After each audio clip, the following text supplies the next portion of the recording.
have to record this episode because this is such an interesting topic and it's extremely weirdly topical in a way that we did not expect it to be when we originally wanted to do this episode. Right. Yeah. Okay, Well, so fandom is never out of style. It's always no, it's always especially there. problematic. I will say, since I'm the only one anyone can see, I have to be the one to do this kind of stuff when usually Mandy's the one that like hosts stuff and I just like talk too much. But we only have one topic because both topics we usually would do kind of like became one in a terrible way. Usually we do like a topic in the beginning just talking about like overall kind of Percy Jackson news or just news in general and then go into like a thing that we want to talk about. And so the thing we wanted to talk about, why we had Jeanne on, is to talk about fandom and how it becomes very toxic and just the overall kind of thing of fandom and especially when there's like stanifying people and how it can get like that. Ironically, we wanted to talk about this just because of looking at Epic the Musical stuff again 3 weeks ago. And then the news of Percy Jackson this week is the fandom losing its fucking minds. Yes. Like, absolutely bat shit. Like, I've been in fandoms since 1997 when I was 12. And every fandom has things where they like don't understand boundaries and like leak things. Like every single Harry Potter book that came out in like the early 2000s when I was in high school, all of them were leaked somehow and the internet was like archaic back then and they still somehow did that for every single book. So this is not like an irregular experience to have, but like the level that it is, I'm just like, wow, you guys are like really bold. You're like bringing every possible bad scenario that can happen in a fandom all into one, and I really don't appreciate it. Yeah. Because it Well, basically conglomerated into them attacking Becky Riordan. yeah, well, I feel like let's intro the fandom part first before we get into the like let's do it the opposite just because I feel like that makes the most sense. So that we could like discuss how this is an example of, like fandom culture going wild. Um, I know you already said you've been in fandom spaces since 1997. I've floated around fandom spaces, but have never dove like super deep where I feel like I'm a part of the group necessarily. I would say the closest things were I was really, really into Gwen Stefani back before, like back when I was a teenager, especially. And I remember my moment where I was like, no more. It was not the cultural appropriation, unfortunately. It was when she started modeling for L'Oreal. And I remember being in like a No Doubt band, or it was like a No Doubt um chat room that was on their website at the time. I don't remember what year this was. It had to have been early 2000s.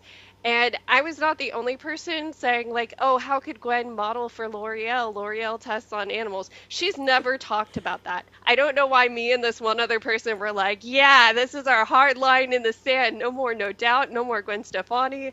But yeah, so that's probably one of the closest ones. The other one is like Harry Potter. I have this memory. I've talked about this once on our pod before. I cannot find any evidence of this, and it drives me crazy. So when the fifth movie came out, if that's the one with Umbridge, if I'm remembering correctly, there was a Facebook game, and it was not just one game, but it was like a Harry Potter Facebook extension thing that had multiple games. One of the games being you're like in Dolores's office and you can shoot the cat plates that are in there with like, your wand and stuff. But attached to that game, there was a forum, and people in the forum used to have debates about Harry Potter. And so, like, that was another fandom space I floated around in, but it's not necessarily like, this is my identity. I feel like this is my group in the way that I feel like I'm seeing young people do today. That's interesting. See, this is one reason why I talk a lot about fandom stuff overall and why people tend to just attack me when I do, is because fandoms are like the only way that I interacted with people for a long time when I was a teenager, especially. Like it was how I like I had a friend group of sorts when I was in high school, but it was easier to talk to people online. Then it was very weird. I don't know how to describe growing up the way that I did. It was just like there's all this stuff going on that even my friends that I knew didn't know about. Like they all knew that I didn't like my dad, but they had absolutely no idea what was actually going on. And the people online I talked to didn't know either. I told literally nobody, no one at all. But it was like that was like the only way that I had like a semblance of like escapism was talking to people online who like didn't know me, and so I could be more of myself. That usually takes a lot longer. And I never would have survived like until I was 18 without people like that to talk to online. And that's why I feel like so like protective of these sort of spaces because I know there's people like me out there because it's still a place where we can go. It's even more accessible now because you can get on it on your phone. And if you can find a way to like hide that stuff from your parents, they'll never even know what you're doing. It's a lot easier than it was back then. Like I had to wait for my sister to leave to use the computer because the computer was in her room and it was the only computer we had back then. Now I can just, if you have a phone, you can find people.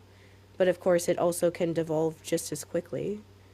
And the first fandom you were kind of involved in was Star Wars, right? No. Okay.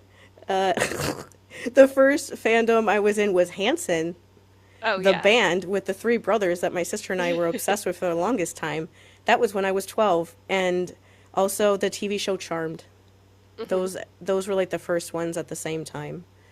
I would have been in fandoms for like Roald Doll books if that existed before that. But they didn't. I can remember I would write fan fiction for those stories inside my head when I was like 10. So I was basically doing like fandom things and I would like want to find stories like that, but had no, it wasn't like possible to do that yet. But like when I started in like 1997, everything was separate. There was like separate websites on GeoCities or Angel Fire for everything. I remember Blast from the past. there was like message boards. Yahoo groups was a big like revelation at the time. That was like when you got on Yahoo groups, there was like different groups all in one place for like different. At the time, it was different. This was in when I was in high school, so it was like different fan fiction writers in Harry Potter. Like Cassandra Clare had one. Yep. Oh my God, I could go on a rant about her, but let's not do that because she's a horrible person. But that was before she was like ever close to being published or anything like that.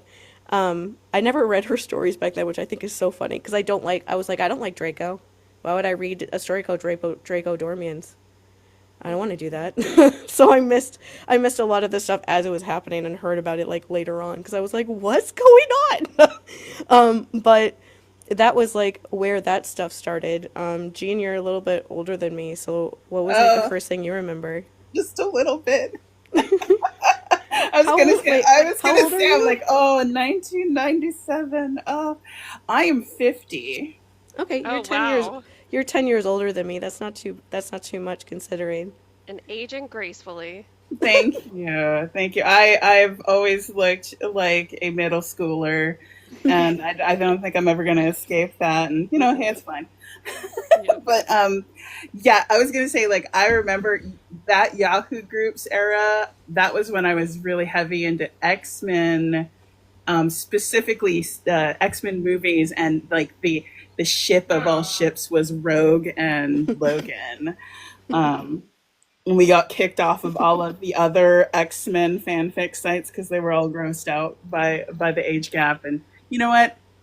It's developmentally, normal for, AFAB people raised under the patriarchy to have, inappropriate emotional attachments to older men. It's a thing. Anyway. Yep. I've been involved in various forms of fandom off and on since I was like 15. I think that was like the first time that I did online fandoms. So that was like AOL message boards for, of all things, Anne Rice fans. I Oh remember my going on God, Anne Rice. Anne Rice. Yeah, Like, I Wait, did wait, there was, read the first, Mandy, do what, you know three or that four? whole thing about Anne Rice? I oh know a no, I little was bit. there. I was there. The I Jake remember, Magic. I remember, I was there when that all happened. I She remember was, seeing that like in like 1997 when I got online, seeing fan fiction stories of like big warnings of yeah, people being like, be careful posting this because Anne Rice did this. Basically, Anne Rice got really upset that people were writing like gay fan fiction about her characters and actually like sued people. Oh And gosh. one of the reason why when you read fan fiction, there's always like this little like warning section at the disclaimer. top just being like, this isn't like affiliated with like the official production, this is just me having fun, blah blah blah. That started then in like Mhm. 1990 whatever, 1995, 1996, somewhere in there, Yeah, when it was she somewhere in there. Yeah, yeah, and when that she wasn't like just sued Anne Rice. people, and like when she died they all put their fan fiction back up. And so like a couple years ago people were posting stories that were originally posted in 1995 Oh my or gosh. whatever because she was dead, so they couldn't she couldn't go after them anymore. But like that's why like there's that warning on fan fiction all the time because she actually did that. And like back in like the early 2000s, J.K. Rowling was like threatening to do stuff like that. Like she was saying like somewhat threatening language, and it like scared people away for a while from like openly posting stuff. Like you had to like be a lot more careful about, people would like keep websites secret or like message boards secret where they were posting. Well, and other fans snitched on people too. So like, Yeah. let me sit in my Gandalf chair and tell you the tales of the old times. It was not just Anne Rice. George R. R. Martin was also really Oh big. yeah. Also, whatever her name, Diana Gambit, whoever wrote Outlander, Oh yeah, yeah. I purposely mentally block her because there was a old hate in the fandom world of her too, because she was also part of that, but also a lot of fans at the time um, considered Outlander to be like thinly veiled Doctor Who fanfic, Oh yeah. and also like the issue of how um, she poo-pooed on the romance genre for a long time, even though it's obviously a romance, and she got romance awards. So anyway, long bit, but yeah, there's some other authors that were in that, but there was basically a lot of authors that came out together against seeing their stuff on fanfic.net, and basically scared fanfic.net, saying we're going to sue you if you don't take these, forbid our fandoms from having stuff. So that was why a lot of people pulled their stuff. That's when live journals started to kind Mm-hmm. of boost up, because people were able to create closed groups where it was like invite only. Mm-hmm. And but again, you would have fans who would police other fans and would try to tattle on them. That's where they did a disclaimer of like, I don't own these characters, they're owned by the person who created them, as kind of legalese to prevent prosecution. That was before AO3 was founded. That's But why. That's literally that's why. That's why. why AO3 was founded. That's why it's called Archive of Our Own, Mhm. because it's literally there just to be an archive of people's fan fiction so that it doesn't get deleted when things like that happen and people are forced to delete it, or it gets deleted when people complain to sites and they get their fan fiction deleted. That's why But there's no rules on that was AO3. around. Yeah, sorry. Go ahead. I just want people to know that like that's why it's literally an archive. They don't like ban anything because the purpose why it exists is so that it can't so that fan fiction of any kind can't be banned, Mhm. because people were doing it and it was just getting like deleted no matter where we went. And it Yeah, was like frustrating. I think a lot of the intent, which is where I think people get confused, especially because so much media consumption that we have now is commercialized and Hmm. is delivered to people as a product. Um, Sadly, because so few people have interactions with actual libraries, that's how AO3 really functions. It functions like the Library of Congress for fanfic. Mm-hmm. That's just, it's just there so it can be accessible to people and be held by the archive, and you can leave it there and walk away from it and it'll still be preserved and protected legally. That's part of the function of that as well, is that the guarantee that if somebody tries to come after your fanfic to get it pulled down, that they'll fight it legally and fight for our Mm-hmm. right to be able to create transformative works.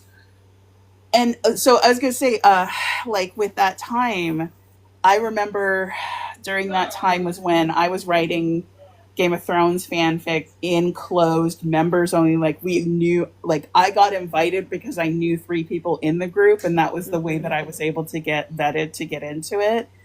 And even then, we would be concerned about people reporting our group to try to get it shut down, and it was other fans. Mm-hmm. And so I wanted to bring that up because I think like this behavior of fans, so much of the stuff that seems, it is real and it's excessive. Hold on a second real quick. What was I gonna say? Sorry about that. It's okay.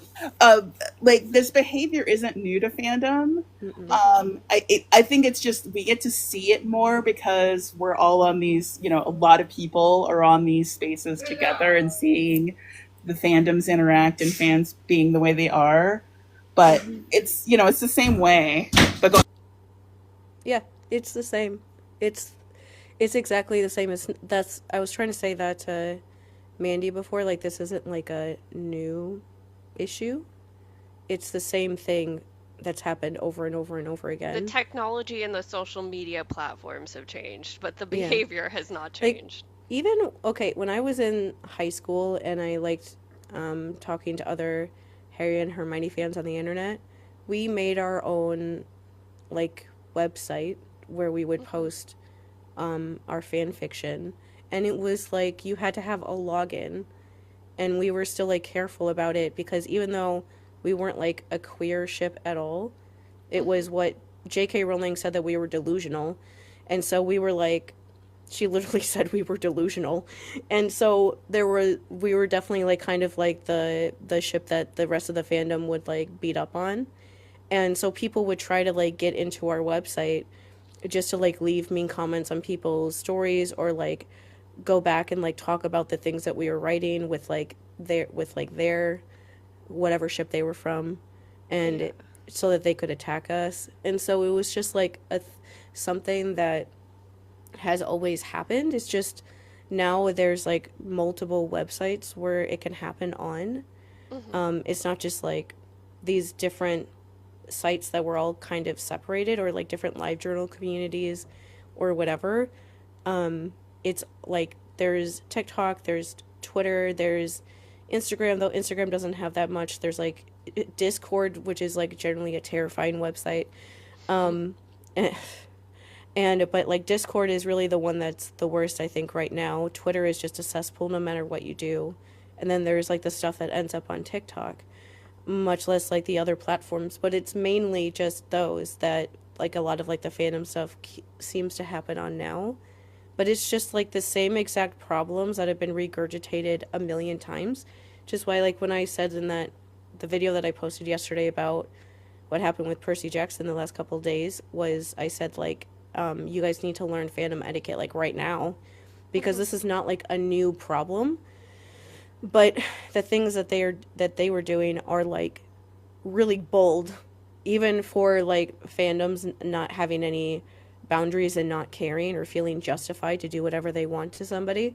The stuff that they were doing was like, whoa. Usually Yeah. people don't do it that boldly, in that like in your face like that. Well, Usually they and to don't. give some context to this, like the fandom that, or sorry, the ship with Harry Potter that you were a part of was Harry and Hermione, which J.K. Rowling has now just said, oh, that's the direction I should have gone all along, No which is shit. crazy. And, so you guys got shit for a long time as people who ship that coupling.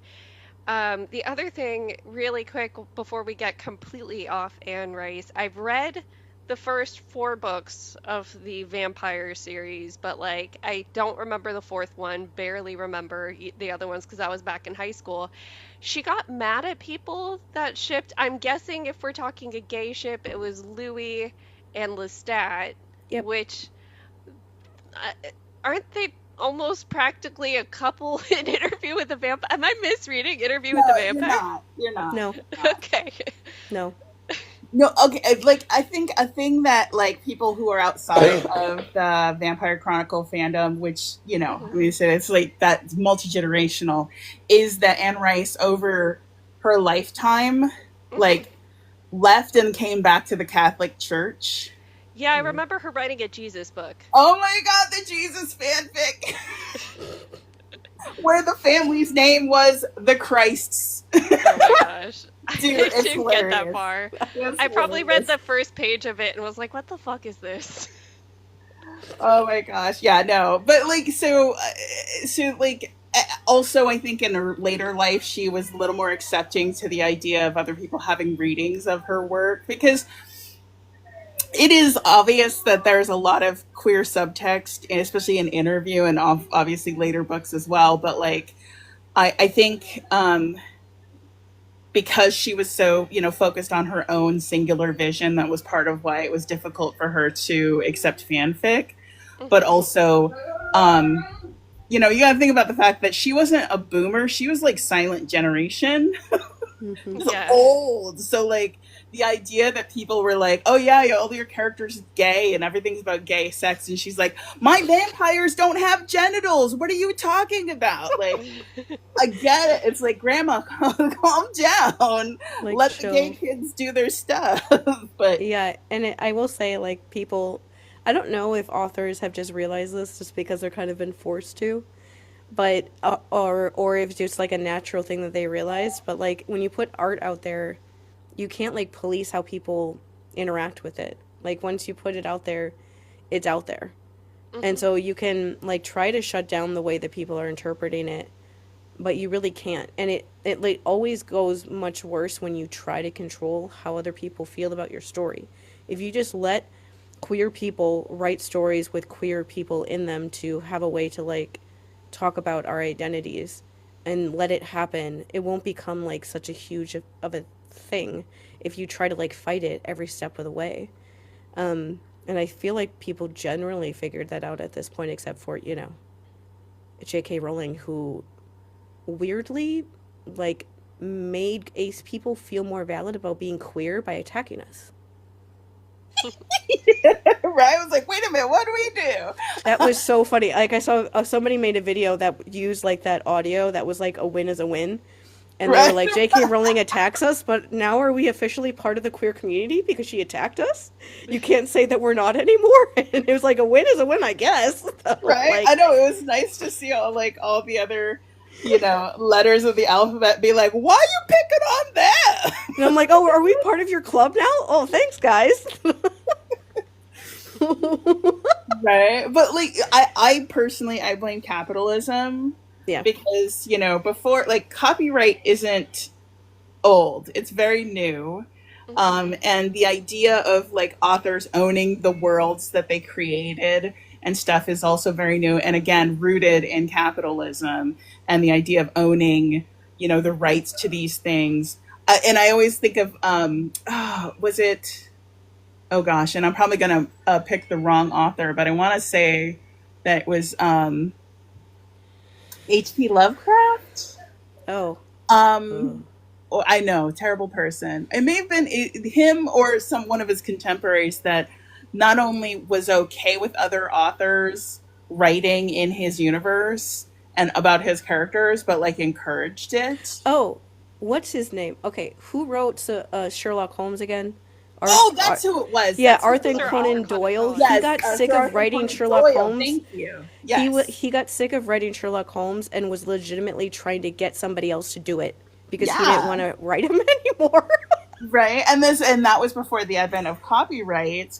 So it was like, yeah, go ahead, do what you're gonna do. And I think like that idea, like especially like come back to you guys as being, in the Percy Jackson and the whole Greek mythology of it all, that's how storytelling used to exist, was that, you know, each storyteller put their own spin on the story, their own, you know, none of them, there was no one true way to tell the story, one true version of a story. You take it and put your own perspective, your own lens. And I think that people who continue to adapt works are kind of carry on the original version of storytelling, where, you know, maybe that character is a woman instead of a man. Maybe, you know, she said no, and, you know, maybe it's a story about a rape survivor. Maybe it's a story about, you know, a boy who just, you know, is trans, you know, like that is continuing on. Fanfic continues on the actual, like, to me, it's more, I wouldn't say superior, but like a pure form, like an unfiltered, closer version to what storytelling used to be. Because And it's like purely just for like the love of it. Like and of expressing yourself. yeah, like my I got on AO3 in like 2012 or something, and I can go back in my history on there and go back to the very first stories I ever read and just go forward and read all of them. And there's some stories that there was a BBC Sherlock fan fiction that I subscribed to in 2013 that started putting out chapters again last year out of nowhere. It didn't put out anything for 11 years. And then the author just came back and just started writing it again. That's a very normal thing to happen for fan fiction because it's purely just out of like the love of it. Like we do this podcast because we love doing it, not because we're trying to like make something out of it necessarily in that sort of a way. It's just because we love doing it.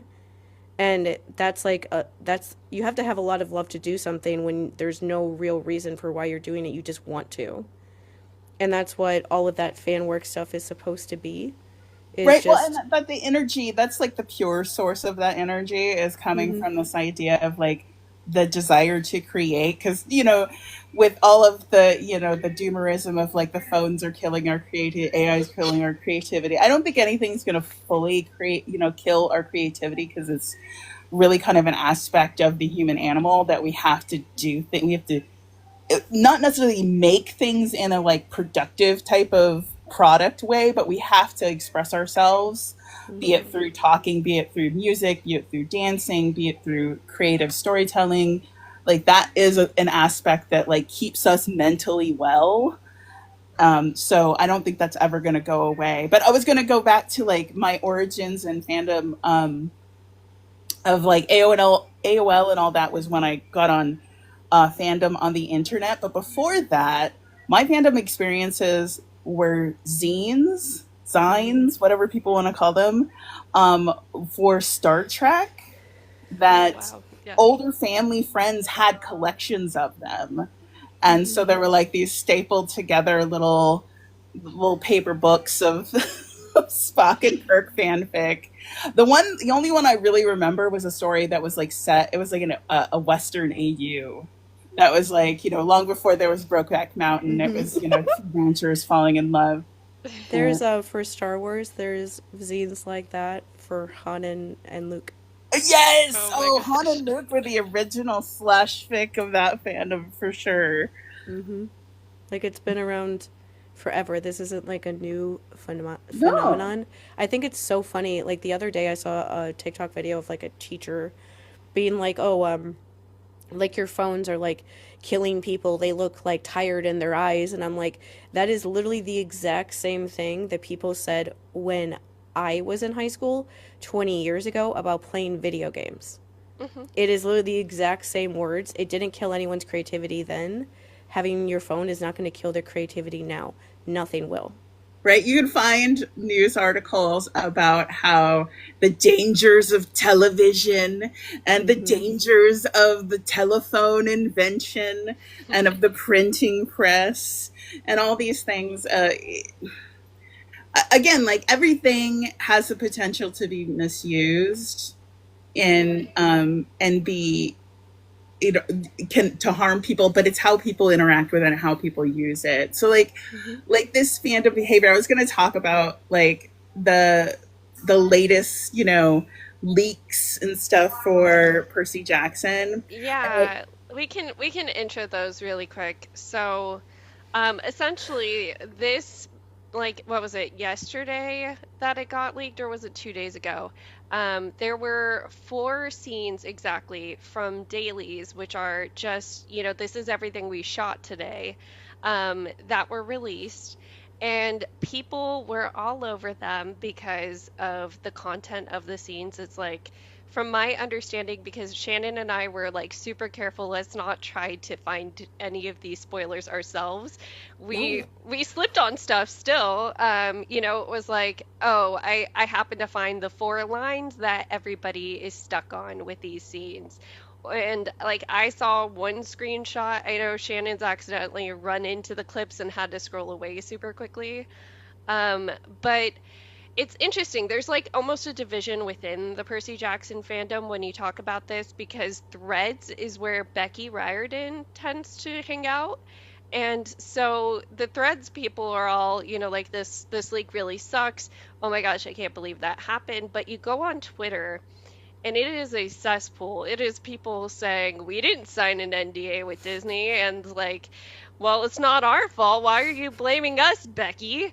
Like, Oh and my goodness. yeah, it's very much, it gives teenager energy, and I always hate guessing people's ages when stuff like this comes up, because then they rest on the fact that they don't have a real profile picture, and it's like, well, I'm a teenager, no, I'm an adult, depending on what they're getting in trouble for. Yeah. So I'm just gonna assume they're teenagers. But a lot of them, it was like not really understanding that spreading a leak is pretty much as bad as being the person who initially did the leak, because you're still putting it out there. Well, and like I just need to like make it extremely obvious for people who might not know.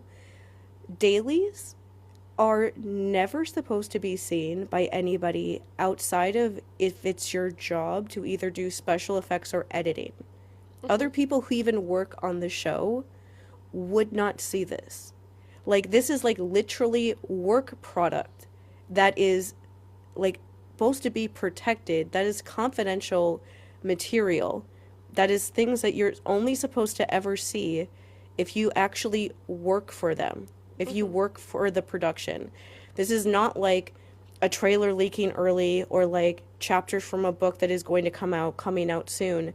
This is a really big deal because what are you doing? Like that's why I was like, this is wild that like last week they posted like the casting calls for one of the new characters for season 3. Even though that sucked, that was also something that I've seen a lot before of people finding things like that and posting it because it's out there for people to find if they know where to look. This was in some way stolen because there is no possible way that they would ever have access to the dailies for this show. There is no way. There's no website that you could log on to in the way that you could find like the casting calls for Nico D'Angelo and post them on Twitter. There's no way they could find this anywhere. I don't know how they got a hold of it. Disney is going to figure that out and like pray for those people once they figure out how they did it. I don't know if it was somebody from the crew who like gave it to fans not realizing. I don't know if it's like fans who know about tech savvy things and figured out how to like basically send like a phishing email where you click on the link and get somebody's like login information, and they did that with like somebody who's an editor or something so that they could get in there and take the dailies for the scenes that they wanted to see, because it was all scenes with Percy and Annabeth, things that the fans would want to see. And that is why it is like out of this world that not only did somebody find out a way to have access to those things when there's no way for a fan to actually just like fall and trip over and find those things, it's also that they posted it on Twitter and they posted it on TikTok. They just posted them. And so now like videos that I'm seeing on TikTok are people, they're just showing up. There's like no warning that it's there. And I know what they are because I know that it happened. And so I immediately like scroll away before I actually see anything more than like 2 seconds long. But that is like wild. And we can like we can explain like why they did that, like why that person did that. It honestly makes sense when you know how fandoms work. and like kind of like this the like pecking order of things in fandoms and what that person was trying to do. But like those things are never supposed to be seen by anyone ever. Like that person could actually get in trouble. And I know that they don't understand that, and they really should, because when I was a teenager and I was in fandom, I knew not to do that. We knew how dangerous that kind of thing was. You understand even when you're a teenager that what you're doing isn't right. They just are feeling like defined enough that they don't care, and they're not thinking about what they're doing. Like the person who posted them, their account immediately got completely banned. And like every single video that I see somebody using the clips in, because some people have already started editing, making edits of these scenes, or just like posting them again, I'm like, all of your accounts are going to be gone. Like Disney is going to find them and just delete them for having stolen like copywritten material. Like the show doesn't come out until December, and you're posting scenes from that they haven't even finished working on yet. That's wild to do that and then be so like blatant about it and not apologize and then blame the production. Yeah.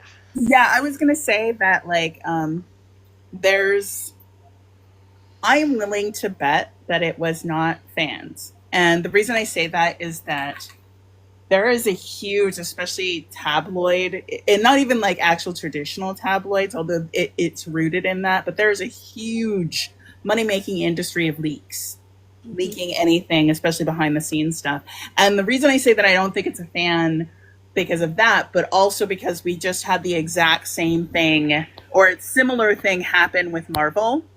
Because right now they're filming Doomsday, and footage from the set of costumes and characters just got leaked. And the rumor that I heard was somebody jumped the fence, blah, blah, blah, blah, blah. Here's the thing. Like, the reason those got dropped on TikTok and Twitter is because you can monetize those platforms. And so it doesn't matter. Like, fans definitely pick up on it because, like, our attention is what those people are making money off of. So that's why they're going and grabbing this information, and also why they're putting it out there on these social media platforms, because they know fans are going to be curious and want to click on it and see it and share it. And, you know, but especially when it comes to Twitter right now is a cesspool, because that's the only thing that it's there for, is to stir up engagement so that people can make money. And a terrible aspect of TikTok too is that there's a lot of that as well. And the sad thing, like you said, is like there are fans who don't understand how this in many ways is ruining the experience for them, in the sense of that those dailies are rough drafts. And so they're not getting to see the final product that's being very carefully made for them so they can enjoy it. And especially like using it for things like fan edits and stuff is like, that's great. That's you getting to imagine and stuff. But it also will have negative effects, like you said, on people working on the project. It may change things, like stuff like the leaks like this have caused like, you know, the only thing I can think of in my brain right now is like, Midnight Sun, the Twilight fandom. Like, she had sent like the first couple chapters of that to a friend who leaked it online, and that gave her writer's block on that for years, until just recently when she just secretly released the full book. But like things like that, like creators can be affected by those. I'm trying to think of other things. Like I remember, I can say one that there you go. I like missed a lot of this because I was outrageously suicidal. But I heard about this later on, that in 2019, when the Rise of Skywalker movie was coming out, a script like leaked on Reddit, like an entire script, and nobody knew if it was like actually real or if it was just like a fan writing a fan fiction, until the movie came out and people saw, like, realized that it was real. And it was John Boyega's script. After the movie came out, he admitted that it was his script. That they're so careful on Star Wars movies, like they're not allowed to take out the script and look at them unless they're in a certain room.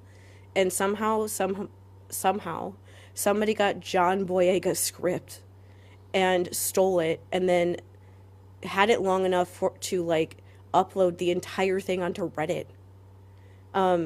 And so, like, because it was John Boyega, like, what are you gonna do? John Boyega's the best. You can't do anything to John Boyega. Like, hello, he's John Boyega. Right. But if it was like anybody else, like, and okay, so we haven't gone through the whole story, but I will say that Becky Riordan posted some things talking about the things that were posted that were Percy Jackson these dailies, and she deleted them. And so I don't want to be like specific about what she said. She deleted them for a reason. And so I'm not going to be the one to like regurgitate these things that she doesn't want on the internet anymore. But the gist of what she was saying in those was that that it wouldn't be challenging for them to find the person, that if those were given to somebody from someone in production, it wouldn't be hard for Disney to figure out who it was. Do you like all the years in fandom, like people would think about when we would see something, like, should I actually share this with people, or is somebody going to get in trouble?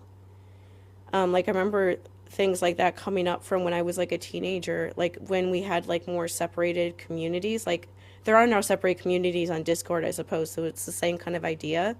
Is we would like sometimes share spoilers with each other and wouldn't talk about it like in public spaces because we didn't want people to possibly get in trouble if it would get people in trouble. And they didn't think about like, what if that did come from somebody who works on the set and that they're about to go into production for they're doing production for season 3. It's going to officially start filming at the end of July. Yeah, we're like And in pre-production. yeah, like they're like boot camp, they call it, for the month of July, when all of the kids and all the cast, but it's all the kids, they all go and like get ready for the season for a month before they start filming. They're all going to be up there the beginning of July. And so they have to figure out who it is right now. Because if it is somebody who is doing that, they have to figure out a way for this never to happen ever again. And so it's like that person could possibly lose their entire career, because how are you ever going to get hired somewhere else if the reason why you got fired from this huge show is because you purposely leaked dailies that ended up on Twitter to teenage fans to like get attention from them, or for whatever reason that you did that. And those fans didn't think about that at all. I don't think any of them are thinking about that as they're Well, like sharing it. yeah, and a caution to fans too in this age of AI.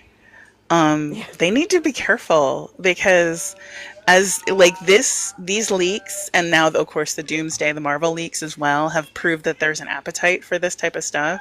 So I already see this now, like when a new project gets announced, because I follow a lot of movies, I will immediately see TikToks pop up with fake fan-made trailers. But like in the past, fan-made trailers were very clearly labeled as such. If you go on YouTube, people like say fan made in the parentheses of the title of the video, and they would want to get credit for like, I made this, but it's not, it's not the actual thing. And now I see more and more, none of those fan made tags are on these things. They'll present it as real. I saw when Sinners like had only been out for like maybe a week or two, and I saw someone making fake AI generated posters for sequel spin-off movies, and he in his comments was presenting them as if they were real, where people were like, this isn't real, Ryan Coogler said he's not making any other movies in this world, and the guy's like, these are real. And it's to drum up, hits and stuff. People who aren't part of the fandom. And that's kind of the warning I wanted to make, was that there are bad actors that are going to try to hook fans into doing and distributing this stuff and perpetuating that it's real. And TikTok is like a real, easy way to kind of get that, where it's happening so fast that the minute you repost it, it could be seen by 95% of the people who follow you. And before you even check to see if it actually is right or not. And then, are people going to believe you? You know, it's dangerous. And stuff like this used to happen in different ways in fandoms. Most of the stuff that I encountered was script leaks. Mm-hmm. Like back in the more analog days of the internet, fake scripts for episodes or for sequels. Mm-hmm. And oh man, shippers always there. We were like always the easy prey for someone leaking a faked script of a couple that you wanted, Mm-hmm. like, you know, X-Files. Oh my God, I was there was always something like, I saw a fake script. They're gonna kiss in the next episode. It's like, Oh my dude, no gosh. way. It's like, no, they're not. And Right? I love you, but no. by the way, the word like ship came from X Files. If you've ever wanted to know where that came Really? from. From Scully and Mulder? Yep. Yes. Oh wow. Okay. Yep. We used to come up with names for like ships. Like Yeah, I Harry and remember Hermione back that. in the day was Oh HMS yes. Harmony because it was a ship. Oh, And like right? Yeah. Ron and Hermione had like whatever theirs, I forget what theirs was called. But yeah, it was like they had actual ship names, like for actual ships, and we would draw actual ships when we were like Yeah. making fan art and stuff for like the different for like our different kind of like introductory posts for people and Right, and things that like that. morphed into the tabloid thing of like the merging of the names I with hate the those. Brangelinas and stuff like that. And those things where then all of a sudden people were mashing the ship names together. Like I see it now on TikTok with Thunderbolts, where everybody's talking about Hmm. Boblina or something like that, of Yelena and Bob together. I miss the creative ones, like Hmm. um, was it Iron Frost for Tony Stark and Loki and Yep. things like that, where, you know, is kind of creative, cool names. But yeah. Those were way more. I refuse to acknowledge any of the like mashed up together names because they feel really stupid to me. They always have ever Just since I totally first popped up. tabloid to me. Yeah, it just makes me Hmm. think of like, what are we, the fandom TMZ? And also it reminds me of like that weird thing of, that's what I was also going to talk about, was um the inappropriate, like the parasocial level of relationships with, about actors, Mm-hmm. that cross over into like shipping stuff. And that was more the stuff that I saw that would cross boundaries. And I see that a lot as well.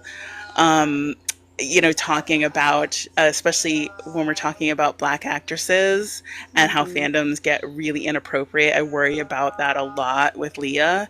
Yeah. And that's another thing to warn about within this age of AI and stuff, is that people will get really inappropriate and they will try to leak things and make up things, and they will try to they can rope fans in who don't realize the, you know, the real life implications of spreading misinformation, of, you know, of doing these things. And it's just hurtful just because you want to be the first person to know the end thing. And, you know, Hmm.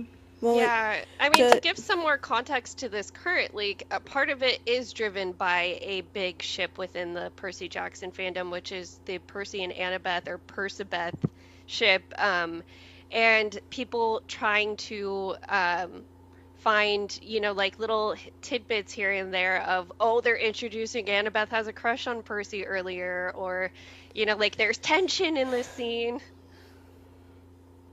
yeah. right? And I'm like, just read some fanfic. Yeah. Yes. Literally read fan fiction. I wanted to talk about that whole thing because like the scenes that were posted were originally posted on Twitter, and the person who posted them brought them over to TikTok. And this interesting thing in a weird way, like looking at how fandoms act, has happened where in this fandom particularly, where Becky Riordan is like has this position where she is online to try to like explain how things work to the fandom at large, and to also try to like handle when things like this happen. Like people were coming to her as soon as those scenes happened, like came online, to tell her about it. When like the script leaks happened the week before, people were telling her about it so that they know what's going on. There's like communication happening between the fans and like the people who are actually making this stuff. So they're not. It used to take a long time before sometimes productions would even know that something was going on. But she tries to like make that communication more open than it could be if they were more like hands off, like a lot of fandoms tend to be. And she's not on Twitter anymore, like a lot of people aren't. But this kind of thing is kind of why, because the fans on Twitter are very hard on her, in a way that nobody else is. And so it's Yeah, just people on that were app. posting like, Rick, turn off your Wi-Fi while she was basically getting mad at people. Um, like it got misogynistic after a point. It's just like, shut up, Becky. Rick needs to turn off the Wi-Fi at It's home. it's misogynistic to start that Yes. that they're mad at her for the things that they're mad at her about. She's literally just telling them how television works, and they're Yes. taking it out on her. And it's like she doesn't have to be here telling you these things. She could just not mention any of this stuff until they do interviews for press like most people do. But she's trying to do this in this way so that you will understand what's happening. And you're punishing her for it. And especially on Twitter right now, since she's not on there anymore, I feel like the people that are on there feel like they can do whatever they want. And I think that they got into like this sort of, I don't know, echo chamber is the right word, but just, I feel like they legitimately thought that they could post dailies from the new season and that nobody would notice besides them. They like almost like seem to like forget that this is like an open internet source that anyone can see. Because one of them called me a narc. Like one of them made an account on Threads, saw me responding to Becky and called me an account on Threads, saw me responding to Becky and called me a narc for like as in like telling on somebody, like telling like the police on someone, for talking about these things. And I just like looked at that comment and I was just like, do you think that you could just post something like that and nobody would say anything or nobody would notice?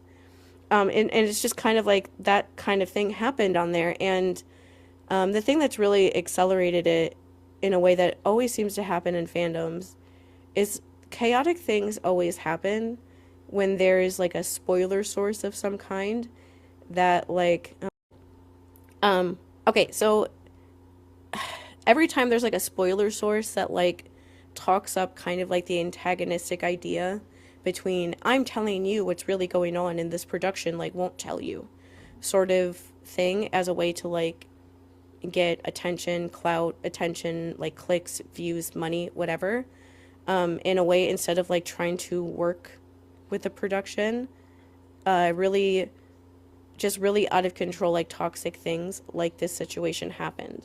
And so basically, there's this one account, it's called just like Updates Percy, and I used to look at that account when before the first season came out. I have this pattern that when something's coming out that I really love, because I did the exact same thing with Star Wars too, I don't look at anything that anyone is saying about it. I watch like the main trailers and that's it. And I just like make sure to know when it's coming out, and so I go back to like remind myself when it's coming out. But that's all I look at until I can watch it. And so I used to look at that Twitter just to like see like the little articles that they would post and things like that, so I wouldn't miss season 1 coming out. And that's all it was. Like last year was seen as like a like basically just like a news source of some kind. Um, but ever since like season 2 started filming, they started working with this other website called Nexus Point News that is trying to become like a spoiler source. Like this Nexus Point News site sometime last summer got everybody into a frenzy in the Marvel fandom, making them think that they were going to post a trailer for whatever, I don't even know what movie it was coming out at that time. That was like the next big Marvel movie, but they made everybody think that they're going to come out with a trailer someday, and then nothing ever happened. And so they're trying to become a spoiler source. And the way that they're doing it with Percy Jackson fandom stuff is they basically know the websites that you would know if you know anything about the industry to find like casting calls, like when they're going to be filming, when the Yep. studio is being like done. Like I said this to Mandy a couple of weeks ago. you can find that stuff if you really know how to find it, which is why one of the fans found the casting calls for Nico and posted them all over Twitter, because it's not hard to find it. It's like free, basically free information. But because most people don't know how to find those things anymore because they don't have to, that site basically all that is all they post are casting calls and when they're going to be filming every year, and then they like retweet people when they're filming outside during when they're actually filming the seasons. That is the only information they have. They've never had like exclusive, information. They only knew that they added a brand new character that doesn't exist in the books for season 2. The only reason they knew that though was because they saw a casting call for her. It's not because they have like an actual in with like the studio or anything like that, or have people telling them things from the set. And like how that can happen sometimes is just from knowing how to sign into these literally they have a login on some websites, and that's Yeah. where they get all their information from. Yeah, it's just like any other like gossip sites too, of like Hmm. they're working off of very little information. And again, like at the end of the day, it's the attention economy, and that's what fans have to be careful, is that their attention, our attention, is valuable. It equals money, and that's why sites like that are trying to become, they can't be reputable, entertainment news sites. So they just, they thrive on rumors and, speculation and little bits of information like casting calls and stuff. Because even when like a lot of places have gotten, or studios have gotten really savvy, and they won't even put the names of the characters on the stuff. And that's what I think is going to be concerning.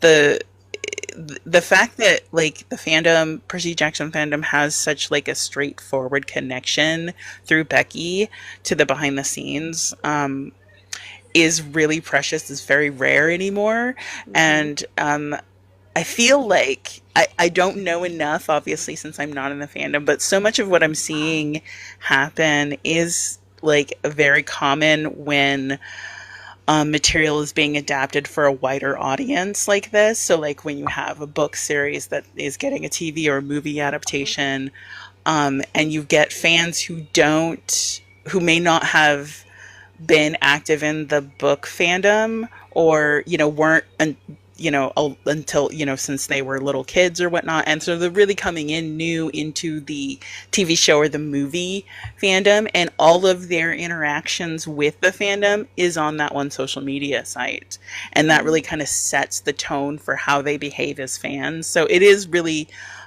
unsurprising that the Twitter fans are the way they are, but that's the tone that that platform sets for behavior Yeah. overall. Yeah, and I mean, Threads, I know, is a little bit better, but not too much. Yeah. it's just better for the Percy Jackson fandom because Becky is on there. Yeah. That's that's literally Yes. why, is because Becky is on there and people like generally respect her a lot, and so nobody wants to and especially because Becky just like uses the internet. Like she just is on the internet like anyone else is. Like like a couple months ago, she posted one night on Threads like doom scrolling while listening to like calming spa music, and put like a clown emoji face up. Like of just being like, I'm ridiculous. I'm trying to calm down while I'm doing something that's going to trigger myself on purpose, like everyone else on the internet is. And so like one of the funniest, I say this all the time, the best thing that Becky Riordan ever did was that updates Percy account I'm talking about. Last year when Sea of Monsters started filming, it posted something one day saying that a new like Percy Jackson like spoiler drop whatever was going to come soon. And she just like happened to be online on Twitter, and she was like, and she responded to them, was like, what? And was like, she literally said, what? And they were like, and they said like, hi Becky, and she said hi back and posted like a bunch of Poseidon tridents, and that's where it ended. And I'm sure the people on Twitter were like mad, and the spoiler source deleted the post they made. And she said two words. She said what and hi, and that made them shut up. And they never posted anything ever again for like a year about Well, spoilers or and anything.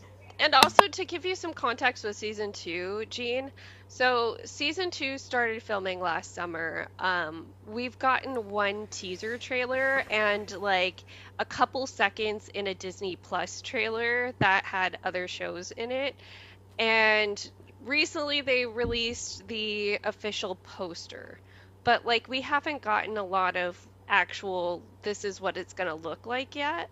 And so this is part of why these people are feeling entitled with this leak of like, well, you haven't given us anything for months. So, It comes out in December. yeah. Like, that's why they Right. have, oh my God. But I need to like continue with this whole thing with Twitter because there's always like a hierarchy in fandom, especially within like the actual fans that are within the fandom, where there's always like people in the fandom that are just like known people. And so on Twitter, that Updates Percy account is like the top of the general totem pole right now because they are the ones giving people these casting call informations that they just like never looked for before. The But that big only, name fan. yeah, and so that only lasts for so long though because the only thing you have to offer people is that they don't look for these casting calls themselves. Somebody did now. Somebody did find the casting call for Nico and posted it. And so that showed people like, yeah, we don't have to like depend on this spoiler source, right? If I want to be like the top person, if I want everybody coming to me, if I want everyone idolizing me or like liking me the most or having the most followers or whatever, if I want to have that, then like why not do this? And the person who runs like the Updates Percy account has been openly antagonistic with Becky. Like a couple weeks ago when they posted, Becky tried to downplay that they were casting people for the new season. And I said this like last week. I was like, what are they supposed to do? Like, you're putting a lot of pressure on literal children that are going to be cast in these roles. Of course, she's going to lie and say that it's not happening, even if it is, because they're trying to do their job. And you're putting a lot of pressure on actual children, child actors that don't need that. Like, they're supposed to be able to go through the casting process before that sort of pressure starts instead of like beforehand because you just want to use that information for clout. And so she said things like, oh, they just don't want you to know until they make an announcement. I'm like, they just want to be able to do their job. Hmm. They want to be able to protect these actors and talk to them before they get opened up to the general public. But she's putting it very much in a way of like, I'm telling you this information that they don't want you to know. And like recently, like every time somebody ever talks about some of like the side characters in the Percy Jackson books being in the new season, I saw this somebody on Threads that I see post a lot of like book talk related kind of stuff. They were posting about that, and I saw that post, and I was like, Becky's gonna reply to this later. And like 2 hours later, yeah, she was replying to it saying like, not all of these side characters are gonna be in the new season because it's not possible, right? Like this is a, and she basically said like, I wish that they would all be, but I can't change how like the TV industry, works. And it is just like the truth that a TV show has a budget and they have a certain amount of time that they can work. And so if you cast people who are side characters that are more important later on, but they don't really have a big storyline in this season, that means that you have to take out other characters somewhere. You have to take out other storylines to put them in somewhere. And it's just, unless it's like absolutely important to the plot, it's just not worth it to do that. And so she said that, and they took that to mean that like these characters aren't going to be in it, and they all got mad at her for saying that, and it was like, how dare you say that? And like, Becky is the worst, Becky's ruining the show. And I'm like, they're talking about a season that isn't going to come out for at least a year and a half. They haven't even seen season 2 yet, so they don't even know what happens in that. So they don't even know if anything that they're getting upset about is even like valid, but they're attacking her about it anyway. Including the person who running that spoiler account. Like, she I found like posts of hers today saying like, I don't have to pretend like I'm professional because I'm not the like official account. And I'm like, Becky Riordan's Threads account isn't an official account either. It says on the top of it, these are my opinions. This is not like an official like announcement page unless I say that it is. And like, she has that on there because she's just posting on there to try to be herself. Yeah, but that the Percy leaks, is- that whole line of, well, I'm not a professional.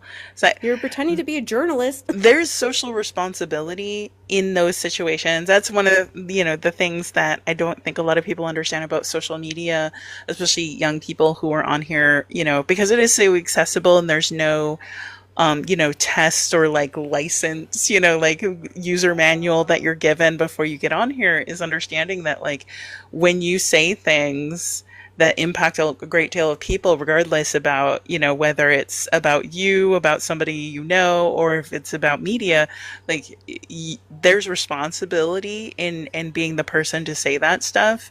And especially when you take on, like, this is a thing, like, it like, I hate to be the old timer going like back in my day, but there was like a sense of responsibility when you created fan sites Hmm. and fan communities. And that is the sadness I feel for like, for newer fans who are coming into fandom now through social media like this, is that the reason these conversations about leaks and stuff are happening on social media is they don't have a centralized space to go to talk with other Percy Jackson fans away from this giant stadium of strangers all Hmm. talking at one time. They don't have a special, place where they can have a filter, a specific thread talking about, you know, um, spoilers, or if people want to speculate on casting or want to share their fan casting, you know. Um, so, like, someone like that, is, I think that's the sad part of, like, you get that combination of somebody who is really a social media influencer masquerading as a fan account, Hmm. because they definitely don't, like, they may think they're a fan and they are a fan. I'm not to true Scotsman fallacy, but Hmm.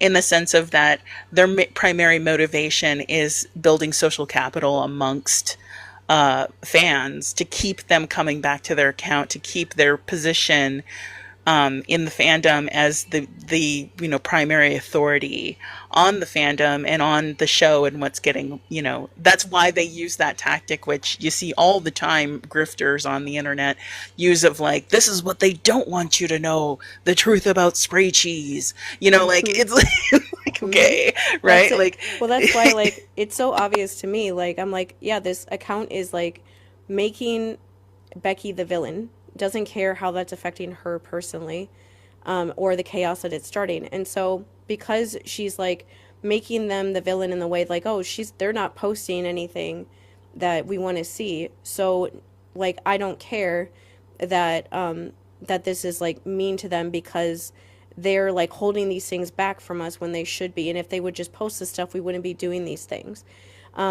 And so because she did that, like they posted the casting call for Nico all over the internet, and now they're posting like the dailies that that person had probably all this time.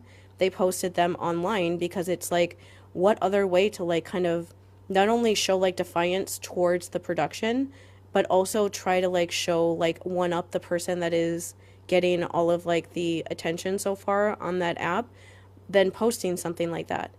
That immediate, like, who cares about casting calls when you're posting unfinished scenes that they have filmed that nobody else has seen besides people who are actually working on set.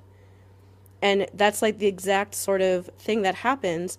And then they turn around and they blame Becky for it. They say that it's your fault.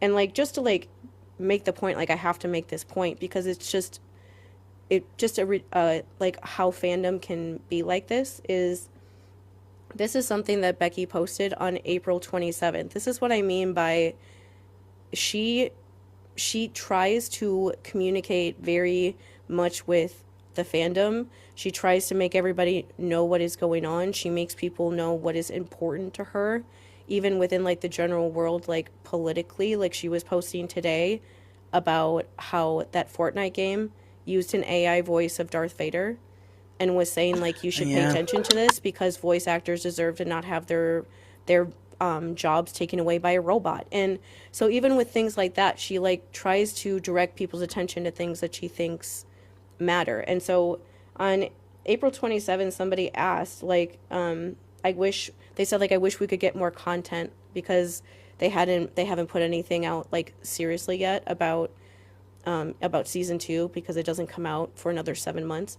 But either way, she said like Percy Jackson is a priority for Disney, but I agree that the quiet space between the last season and this next one is way too quiet. It isn't unexpected though, as this is just how marketing campaigns work.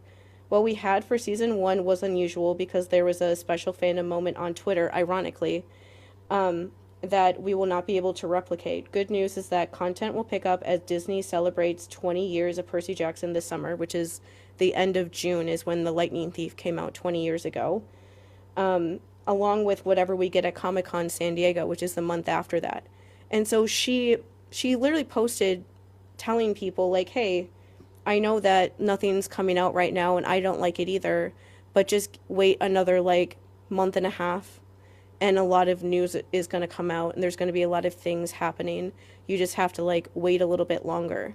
That was April 27th and now it's like 2.5 weeks later and they're posting dailies and acting like she is the one personally holding these things back from them when it like they are basically pretending like Disney does not exist and that Becky Riordan herself is the one that is telling them not to post these things and are attacking her as if she is making those decisions when she literally told you that she is not. She told you that she doesn't like it either. She told you that. You all screenshot everything she says. Like, I like talking to her on there because she's a very interesting person to talk to. We honestly have similar like senses of humor and stuff. Like, what was that, Mandy, where there was like there's like a Percy Jackson like meme account that posted something like about like does liking Percy Jackson make you gay or something like that, because Greek mythology has so many people who are gay love Greek mythology. And I saw that post and I was like, yes, it does. Thank you and goodbye. And like in my head, I thought that. And like later in the day, she responded to that post and said like, yes. And she posted like a GIF that said like, it's okay to be gay. And like, that's just like, she's just fun to talk to. But I am very aware that every single time that I talk to her, I know that hundreds and thousands of people on a different social media platform is reading everything I say to her.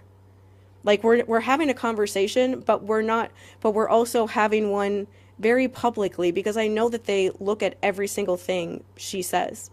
And I know that they look at every single person she replies to. And for whatever reason, she likes to talk to me on there. And so because of that, I know that every single thing I say, people are like looking at it and judging it. Like the conversation that we had was posted all over Twitter yesterday. Yeah, it was the me and conversation her. about the leaks. And People were getting mad because like, so the conversation that Becky and Shannon were having back and forth was like, I get that we're all having a hard time, but this isn't the way to cope, people. And, you know, they were kind of joking about like, haha, therapy works. And the fandom was like, Becky's telling us to get therapy? like the conversation we had was like what I just said. She basically was posting about the post that she made that she now deleted was her just talking about how that this could like have like long-reaching consequences that these people don't understand. And I basically said like this is why having like an antagonistic spoiler source is always really damaging for a fandom, because things like this happen. And she basically said like I'm trying not, these are like the only posts that she didn't delete were the ones that we had back and forth that are still there.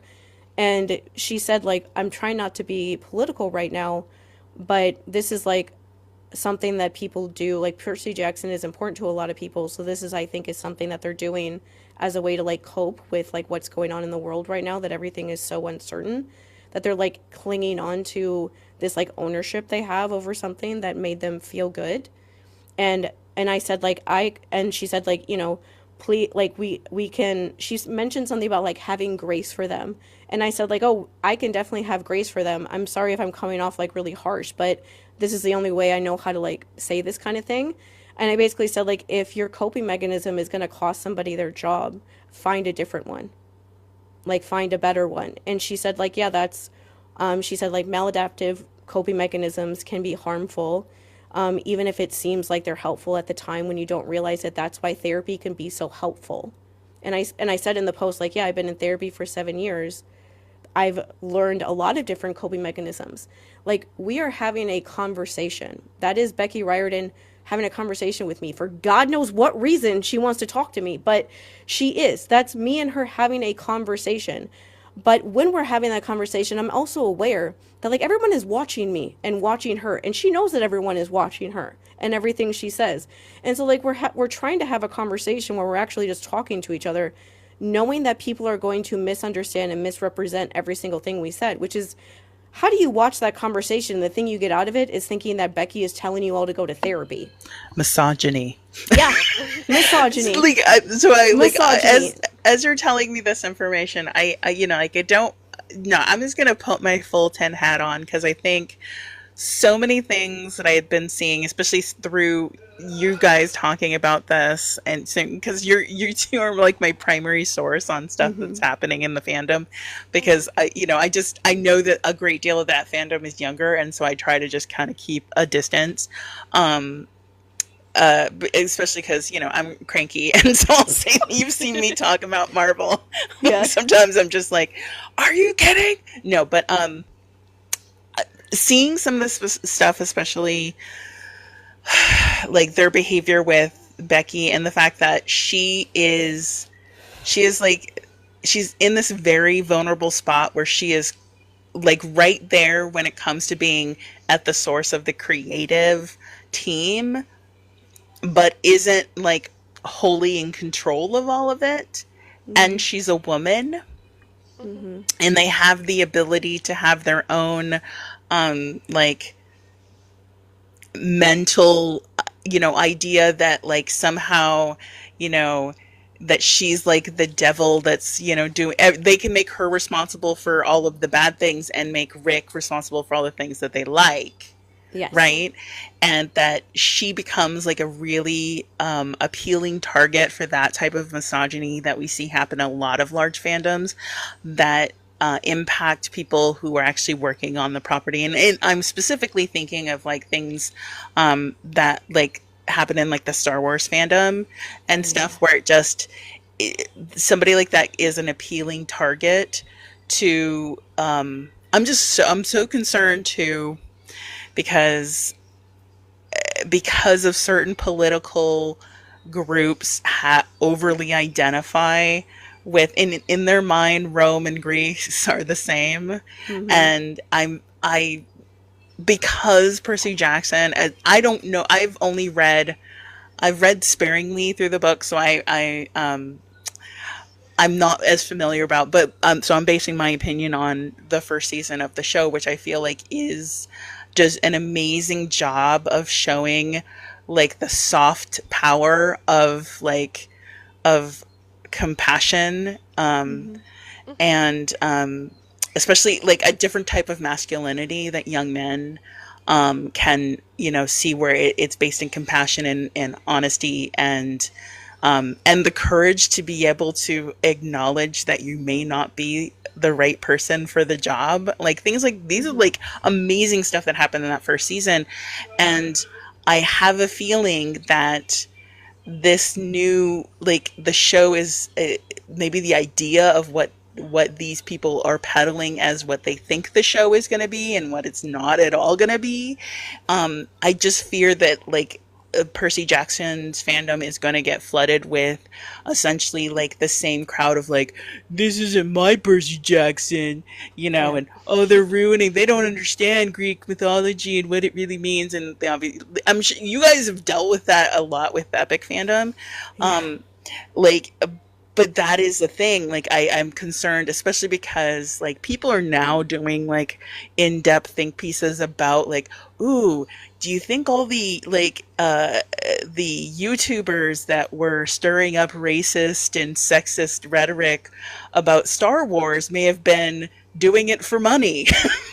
Yes. Yes. Like, and I'm worried about that culture kind of like because there's a thirst to do that, like, because you see like every time a new Star Wars thing comes up, I'm thinking about what's going to be in the in the, you know, the cultural canon at that moment when season 2 drops, and are those sharks going to be circling looking for the new thing to have a moral panic about, of Mm-hmm. like, is Percy Jackson going to make boys soft, you know, or something like that. And Well, yeah, I like I like the week after the election, just to like reiterate like what that week was like. The week after the election, it's funny. Mandy and I both did the exact same thing. Like the night of the election, we didn't look at any of the results. We refused to look at any of heart them. same. Could not do it. We would sometimes open up an app and like forget and then close it again. Like I opened up Threads a couple times, be like, "Oh, what's Becky doing?" I'm like, "Oh, never mind," because I would see like people talking about the election, would just close it again. And then I like woke up the next morning. I opened up Twitter, saw the first top tweet was that he won my state, and I was like, "Well, then that means he won," because if he won my state, because we're in an important state somehow now, that means that he won. And I was like, okay. And we spent like the rest of that week crying, like literally all the time, to the point that Mandy was messaging me being like, how do I stop crying? Yep. And I was like, I don't know. I'm like in training for my job, just like crying on camera all day long, hoping that nobody could notice that I'm just crying. And so during that week, one of the like first videos that I posted, besides the very first video that I posted, was an article of Becky and Rick talking about Medusa with like incredible amount of empathy as a rape victim. Because I don't know how else to respond to a rapist being president other than to like try to remind people to have empathy for us. But beyond that, I made a video saying like that when Star Wars came out, a lot of alt-right people pretended to be Star Wars fans to push people down the alt-right pipeline, and it was very easy at the time to, because I know I saw you on Twitter, I know you saw it too. It was very easy to tell that they weren't actually Star Wars fans because you would just mention the most basic things that anyone would know about Star Wars, and they didn't know what you were talking about. Like you would mention like the planet Tatooine, which is like where Luke is from, that is in like almost every Star Wars movie, and they would have no idea what you were talking about. And I'm like, you're either not a real person, you're like a bot, or you're somebody who's pretending to like Star Wars because you know that it's something popular that you can use to push people down the alt-right pipeline. And I made a video back then being like, Percy Jackson is a TV show that is about community. Its main character is an abused child who loves his mother and like chooses community over violence and revenge. His entire like arc, the first 5 books, is choosing to use his power that he has to help everyone else but himself, to make the community around him better, when he could just take the power and make himself really powerful, but that's not what he wants. He does that over and over again through every single book. And on this TV show, he is the only white character. His girlfriend on the show is black, and like every single person his best friend is Indian. The villain is Asian. Like there's nobody that is the same race on this show. This show is like an easy like DEI like anger thing, is just this show existing. Because not only is like the cast extremely diverse, the writers room is also very diverse in a way that most shows don't do. And so it's so easy for them to like, they're literally a walking target. And like as soon as that he won, I was like, oh my God, what is going to happen to these children?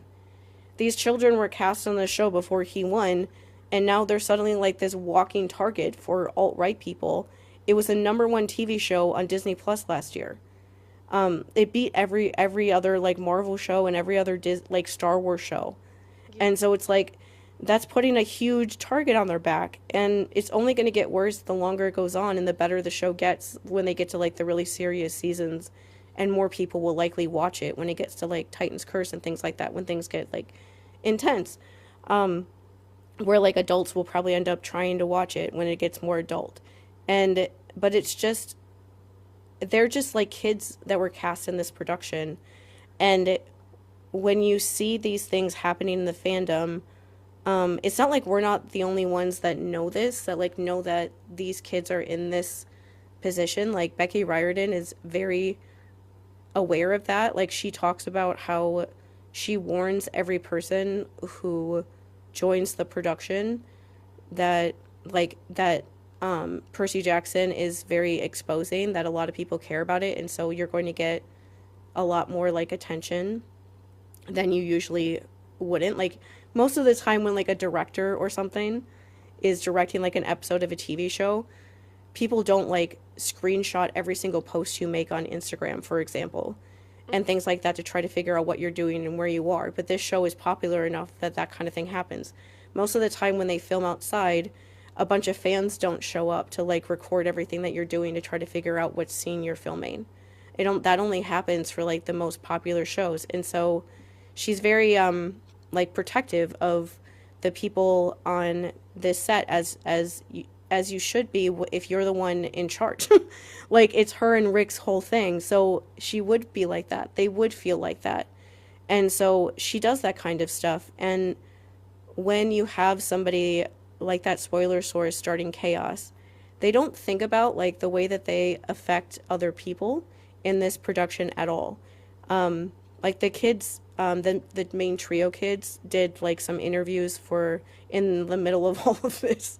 And like Disney had like their upfronts last week, and they came and they were interviewed like the day after their scripts were just like posted all over Twitter. Like Becky posted the next day, like, I'm reading Percy Jackson's scripts, you shouldn't be. And it was just like, that's why I love talking to her. I'm like, you're Right, like she's me. so awesome. You're literally like me. Like the way that you're just like, tell it like it is. I was gonna say, like, they should have like the Marvel actors and like those kids like all in like a group therapy session about like, because that's what I'm thinking with all these leaks is that it's gonna get as bad as it is Marvel, where Yeah. like Marvel actors have said now they have, when they get their scripts, they don't get the whole script. They get their scenes, and like an assistant comes and gives them the script. They can read the script, learn it, and then they have to give it back to the assistant, and they leave it. They don't get to keep it. Yeah, they have And no like, idea what's like. People who were in Endgame had no idea what actually happened in that movie until they saw it on the premiere. Because exactly. they like, this is like the story I always bring up, but this is just such an absurd, like, I think it's absolutely shocking that Disney, Marvel, whatever, brought back the Russo brothers, considering how unprofessional this story is. But when they were filming Endgame, the last big Marvel movie with everybody on set, Sebastian Stan showed up and started saying his lines. They gave him the wrong script. Oh no. They wrote a fake script because they were so obsessed with people finding out what happened in the movie. They wrote a fake one and a real one. They gave him the fake script.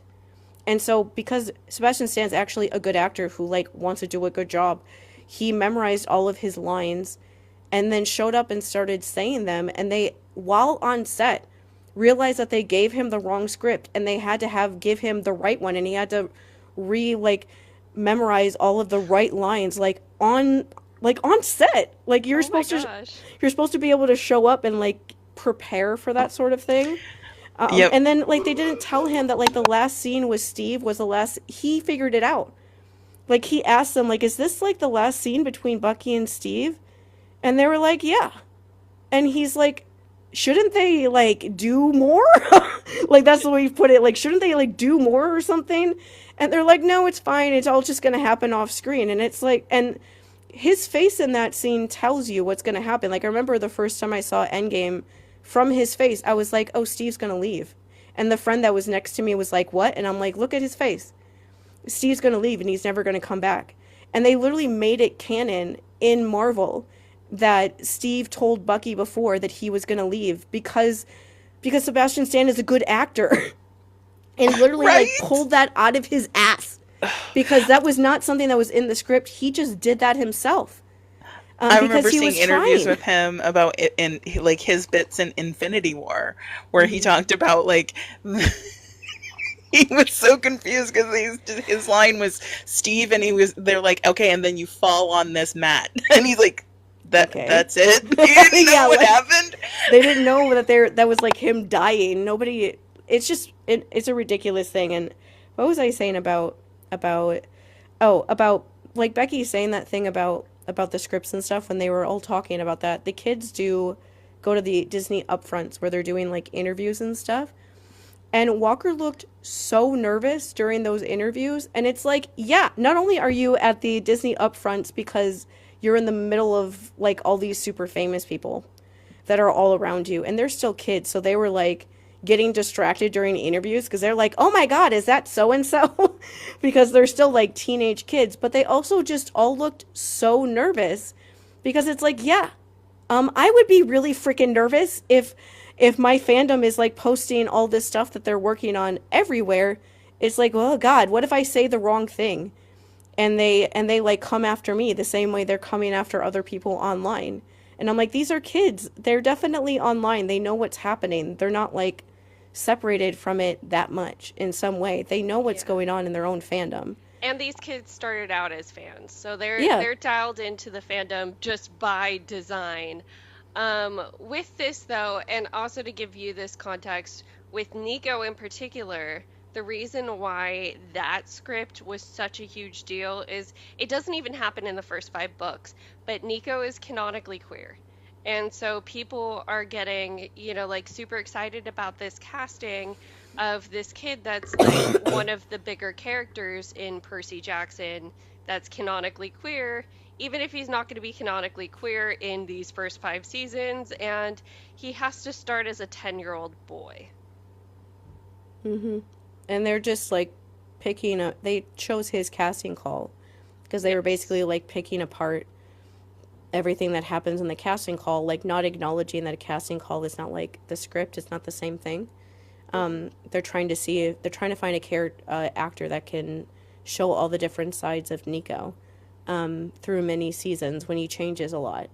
They're not.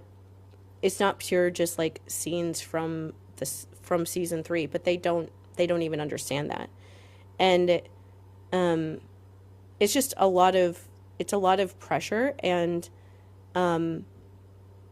like Becky Riordan is somebody that definitely is like literally in the center of all of it.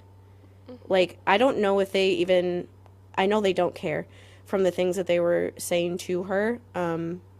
But they like, just to like, yesterday when I saw all of that stuff, I was just thinking about it. Like imagine working with Disney, you and your husband are working on this thing that I always try to make this point with them. This is literally their entire life.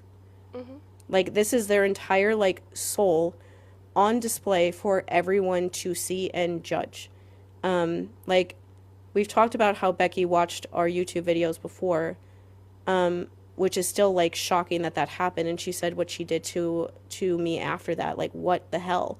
But like when she said that's what she said. She watched our video. We were talking about how these characters are showing things that happen to people in real life, and her response to that was like, yeah, the writers don't understand this. They don't understand that when they're asking us about these characters, they're asking us about like our biggest like traumas and triggers and like our insecurities about ourselves. And she said like therapy in the writers' room is super weird. And they don't understand that's what they're asking. And I know that I can, obviously, because of my life experience, I understand things, I get things more than other people do, because this is something that happens to me a lot, that I say something that I think is very obvious and people are like, oh, I never thought of that before. And I'm like, why? But like, generally, I don't know why people don't think about that when it comes to them. Like, I don't know why the writers wouldn't think about that. And I'm like, this is like her and Rick's entire life. They're putting it out there in this story using Greek mythology to tell the stories of the things that they've been through in their life, to try to help other people that have been through similar things. It's very obvious. That's why I like these books so much. Well, because they're doing that. And so it's like, how do you forget about that? Well, I think for a lot of people, first off, I want to say that like the work that you guys do, I think is really important to bridge that gap for people who it didn't occur to them, because, like some people come to the stories and they really are just taking them at face value, where they're just, kids that, have magical powers and happen to be related to Greek gods and stuff. And they're not thinking about the deeper themes, which I think is really this is the actual fandom stuff that I think is important, and part of like what I think fights against that toxic behavior is, you know, giving fans a place to like hear people talk about the deeper themes in the story and what the characters are going through and the impacts and stuff, to because to me that's what fandom is. That's the work fandom does in between seasons, in between book releases, is revisiting the material, talking about the things that we love about the characters or the show, or the things that we didn't like and that we would have done differently, or how we would like to see it done. Like that's what's supposed to be filling these spaces that are being crowded out by, you know, leaks and casting rumors and stuff. And I think also is that, you know, like I said, that like for a lot of people it doesn't occur to them, but I think also for a lot of people it's uncomfortable to look too closely. You know, I think especially like I read the first, because I read the first book after I saw the original first movie and was like, the book's gotta be better than this. Like no hate, yeah. but I was like, I think Oh my the book's God. probably better. I need to read the book.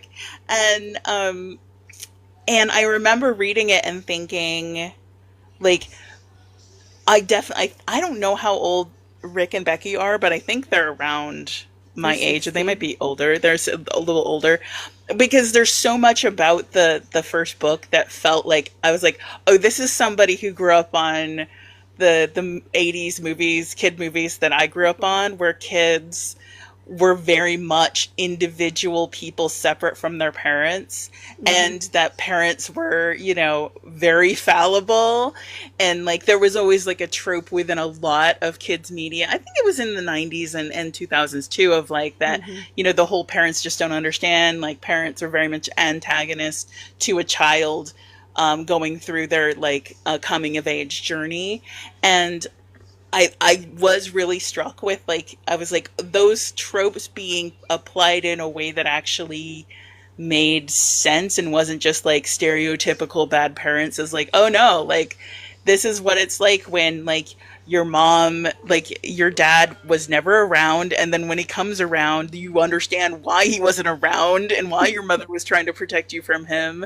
And like the I do love how the show has given her so much more depth of like understanding of like what, like the complicated nature of like her protecting him and having to make tough choices that did still do harm to him, but was like, oh, that's the lesser harm, and like all of that, like all of these layers that I think come out of these stories, where, you know, the initial hook is what I think a lot of people, like writers, get caught on, of like, well, how do we make this, you know, magical boy story interesting? It's like, it's already interesting.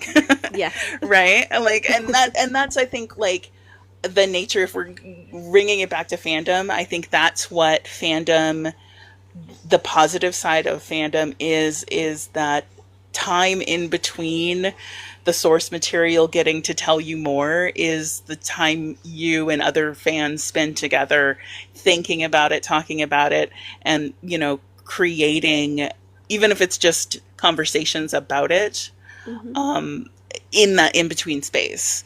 And then I think that, you know, capitalism tries to fill that space with product and, like you said, content.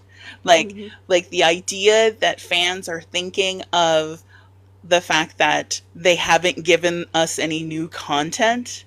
That's not content. Like like you can create content. Like you can sit there and talk with friends and create a space to talk about the things you like, and talk about like, how would I handle Nico's character arc, knowing that he's going to start out at 10, and like, what do you know, how does that handled, and stuff, rather than, you know, focusing on a child actor who's just going to be doing their job. And it's not our business what they do and who they are or any of that. We're Well, talking about a especially- fictional character, right? Especially like, because we haven't seen season 2 yet, and so people are getting upset about things that they think won't be in season 3. And it's like you don't even know what's in season 2 yet. You don't even know if they have another storyline setting up what you think won't be there. Yeah. Um, in the meantime, like some of people are upset because they think that a character Selena won't be in season 3, which she likely wouldn't be in season 3. She's not important. She's not even important in season 4, which like we just read the fourth book. Hmm. Like And she like barely shows up. they would introduce her, they could easily introduce her in season 4 because season 4 overall is about the camp. Because the overall story of the fourth book is Luke trying to get back to the camp and kill them all. And the entire book is them trying to stop him from doing that. And the end of the book, he eventually attacks them. And so that's like the overall thing of that book is that camp is in danger. And so having a season of TV where they are the ones that are in danger, it makes sense that they would introduce more of like the kids at camp that are just kind of background people in that season to like make it scarier that he's trying to get back to camp and kill them all. That would make logical sense when it comes to a show to introduce them then. But it's a thing of like Selena is a character in the first 5 books that is being horribly. She's honestly one of the worst things that Luke does to people is what he puts her through. He forces her to be like a mole for him to tell him what's going on at camp because he tells her like if you don't do this for me, I will kill them faster. Like literally that's just it. I'll kill more of them if you don't help me. And so she had and like it's very upfront about it. And so they don't have like she has to like what are you supposed to do in that situation? Like you have to. You can't really say no to somebody like that who's doing that. And he uses her who's a young girl who has a crush on him. He like picks her because he knows that she'll likely say yes to him because he knows that she has a crush on him as an older guy. And so they want that storyline in the show. Yes, correct. That storyline should be in the show, right? But there is a new character, Allison, that is in season 2, and you don't know what her storyline is. They could introduce her having a similar storyline with Luke, of Luke using her in the same sort of way. And showing like whatever happens to her because she is a brand new character that doesn't exist. Anything could happen to her. And they could very easily introduce that storyline with her character so that when things happen later on with Selena, the audience already has an idea that this is something that Luke does. If he does that to Allison in season 2 and Annabeth in season 3, introducing him doing it to her in season 4 will be like just like an acceleration. That is good writing. That is like what a good TV show does, is set up a story that way. And so getting on Twitter and being like, Percy Jackson is a bad adaptation because this character won't be in Titan's Curse doesn't tell you anything. Well, that's them writing fanfic in their Yeah. head. It's just not about like the characters, it's about their own version of what they think this.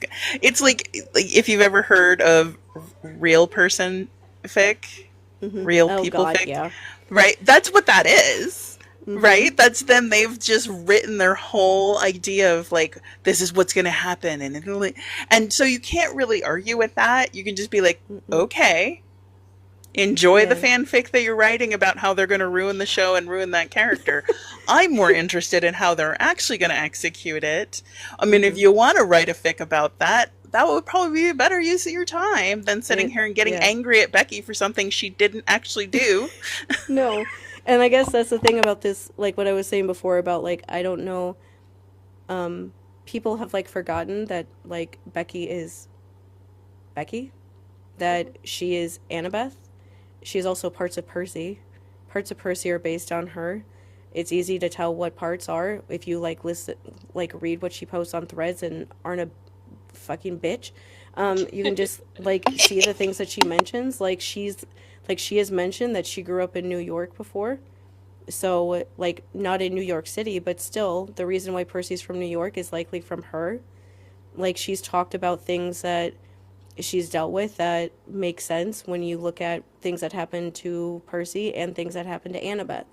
And so like she isn't just like a person. Like I get the thing I was trying to say before is that the reason why I think that Becky like saw my message and decided to go and like watch our video was because I was acknowledging like I know how hard this is for you. because this would be really hard to do. Like, I don't even try to do this. Like, I don't even try to, like, write something about my own life because it is absolutely terrifying to imagine doing something like that and putting something like that out about yourself and these horrible things that you've experienced for people to like judge and say like, oh, I don't like you. And part of why I get upset about how people treat Becky is that I'm like, this is the same, literally the same shit that people say to me. And it's just, it's a different person, but it's the same shit. It's always like, for whatever reason, it's if you're like a female presenting person and you talk like more bluntly and you just kind of like tell it like it is and you're not like overly feminine, like Becky isn't either. She's talked about how she's been like misgendered before, where people thought that she was a man. People thought that I was a man, like when I was younger, would like think that I was a guy or something. In the same sort of way, people like that, they just, especially in like fandom whatever spaces, but really like online spaces at all, they will rip you apart if you say something that they don't like at all and blame you for everything. If you don't like perform femininity for them, if you like know what you're talking about, if you're smart, if you just say what you want to say and you're not feminine in the way that you're not like trying to look like any sort of way, she just is who she is in the same way that I am. They hate that. There's something about that they just hate, and they will blame you for absolutely everything. And it's a thing of like, Becky's not going to get on the internet and like cry about anything. She's not going to do that. She's not going to like sit there and like talk about like, hey, there was one time like many like a year ago, actually right on this time, when I didn't even know that account was Becky. I thought that it was somebody that was like a close friend of theirs, but I didn't realize it was actually her until somebody like tagged her in something and said like, hi Becky, and then I realized that it was her, and I was like, oh.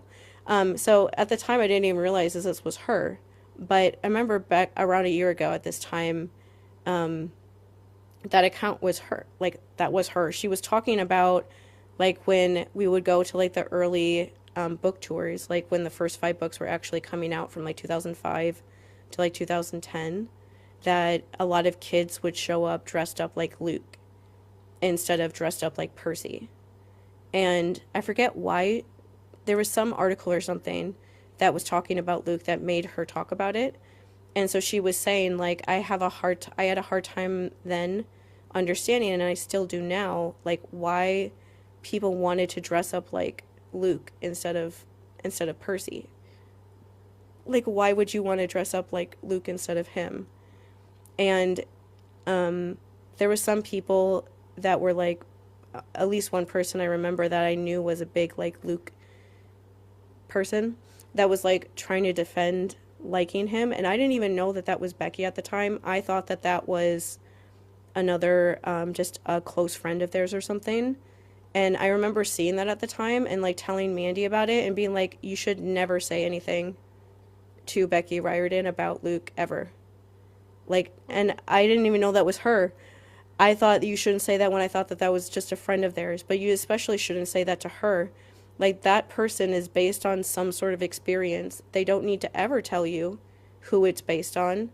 Like, the video that Becky watched, the very first thing I say in that video is like, fuck you if you think that they need to like tell you who these people are based on, because they never do. You should treat them with respect without them having to like trauma porn their life out in order for you to care. Mm-hmm. But it's just the general idea that like you should never in a million years come to Rick and Becky of all people and try to justify why you like the villain in their book series when they wrote that character that specific way because of their life experiences. Like, shut up. Like, genuinely stop talking. If you can't even recognize that like the things that the Luke character does is just how older men groom like people, and thinking that they must have somehow known somebody like that or seen other people that went through that affected them somehow.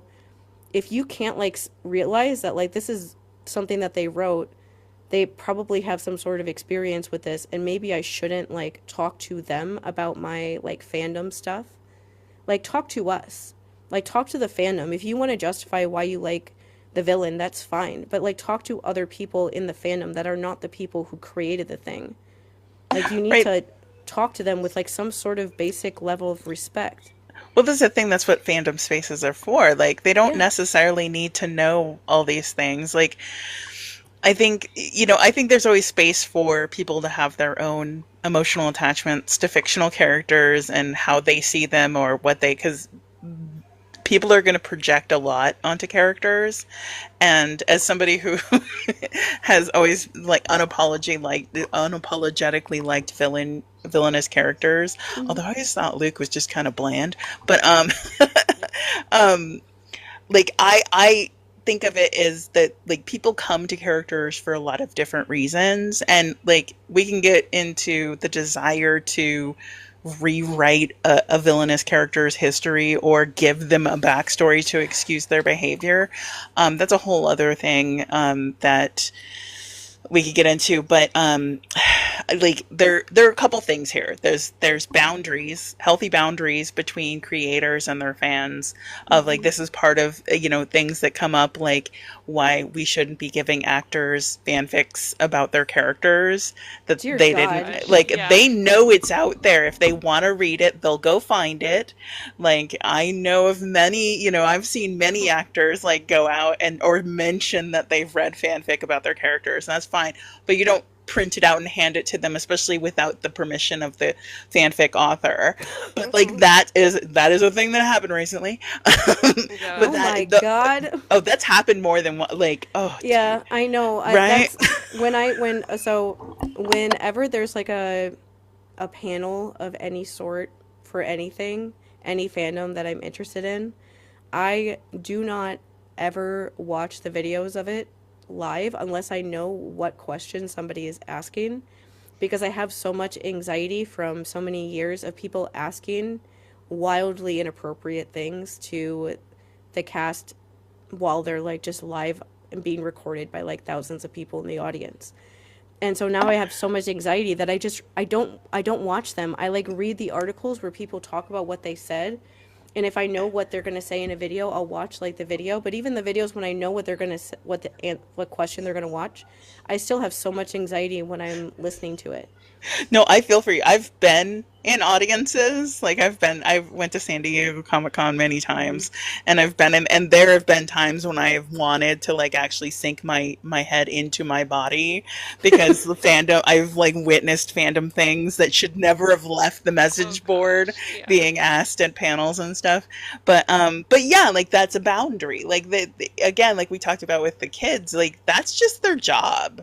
Like Hmm. those kids don't need to know anything about what fans feel about the characters or them. And Hmm. I actually meant to say that I've been really impressed with the team behind the show because I don't see much of any celebrity gossip or fandom gossip things about any of the actors on the cast. Like the few things that I ever see with their faces are just fan edits, Hmm. and I don't see a lot, which I think is actually, it says a lot for the team that they're really looking out for those actors, because if you like compare the amount of exposure that cast gets to the amount of exposure the Stranger Things cast was getting in those Yeah. first few seasons when they were still babies, and it was like, why are these kids on red carpets? Like I Dude, get like, Yeah. it, but okay, like, if you know the whole story with Drake and Millie Bobby Brown, if when oh she was yeah. like 14 and was like doing interviews on the red carpet being like, "Oh yeah, Drake and I are friends. Here's text messages that he sent me talking about how I'm going to find like a nice boyfriend one day." And the people interviewing her eyes are like falling out of their heads because they're like fight or flight. What do I do? What do I do? Oh my God, what's like how do I tell this like eighth grader that like that this very famous Right? person is like grooming her? You can like literally see their body language, that them going through that and having no idea what to do. And like multiple interviewers went through that process during that year with her.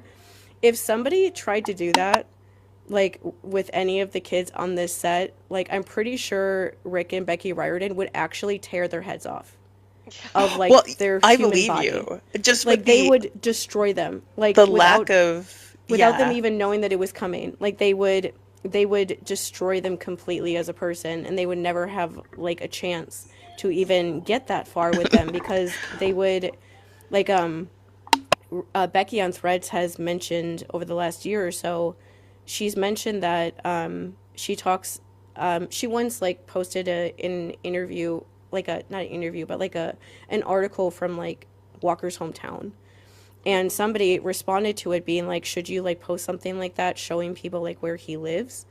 And she basically said like his family chooses to live there because his parents grew up there, and so everyone in this small town knows him and his family, and so they feel like he's more protected there than he would be in like LA or like somewhere else.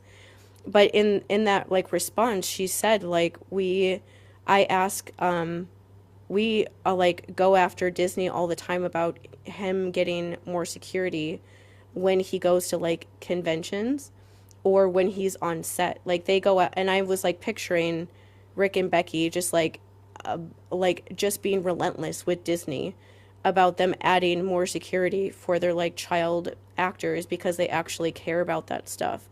Um, I know Jeanne, you wouldn't know this, but there's Rick Riordan in 2018 decided he doesn't care about anything anymore and posted the emails that he sent the producers for the horrible movies and just posted all of them, and they like, okay, I'll just say this, like Rick and Becky, one of the cute things about their life is that they have the exact same birthday. And so their birthday is the same day, and it's also the day that they got married. And so it's just like That's sounds like adorable. it's absolutely, they're absolutely adorable. They sound like something that is like from like a romantic comedy or like a romantic book and not like real life, but that's just their real life. Um and so anyway, he like he posted he they both have an Aries moon like I do. And like the first time that I ever interacted ever with Becky on Threads was somebody else posted about like Rick Riordan has written like a wild amount of books in the last like 20 years. So many books he's written in a way that most other authors haven't been able to like keep up. And this is something that people say about him of like how is he possibly still like writing new things and he's not like getting tired or like running out of ideas or whatever. He's still just as excited now as he was like 20 years ago. And I responded to that person and being like, it's the Aries moon. And I'm like, we're constantly thinking. And if we are not working on something, our brains are just going to like explode. Like we just have to be. And I basically said like, we're always thinking about doing something. And unless somebody like physically stops us, we're just going to do stuff because we just like have an idea. And we're like, okay, I'm just going to go do that now and like see what happens. And As an Aries, I can confirm. yeah, and like Becky responded to it being like, that's like very perceptive. And she told this story about how one of her neighbors like ran over to their house because she was up on top of a ladder trying to fix something in their house when she was the only one home. And one of her neighbors like ran over to be like, are you gonna die? Like, and she's like, it's nice when people worry about you, even if you think that they don't need to. And I was like, yeah, that's like the whole Aries thing. But so him writing those emails to like the production for the movies are as scathing as you can possibly ever imagine. Like he literally at the end of like this 10-page email for the first movie says that he sent them a 12-page document that he wrote in like red pen, like using like his red pencil like when he was a teacher, marking all of the things in the script that they did wrong, and told him like come and talk. It's literally 10 pages of him just being like, you did this wrong, you did this wrong, children look up to me and you're going to make them cry.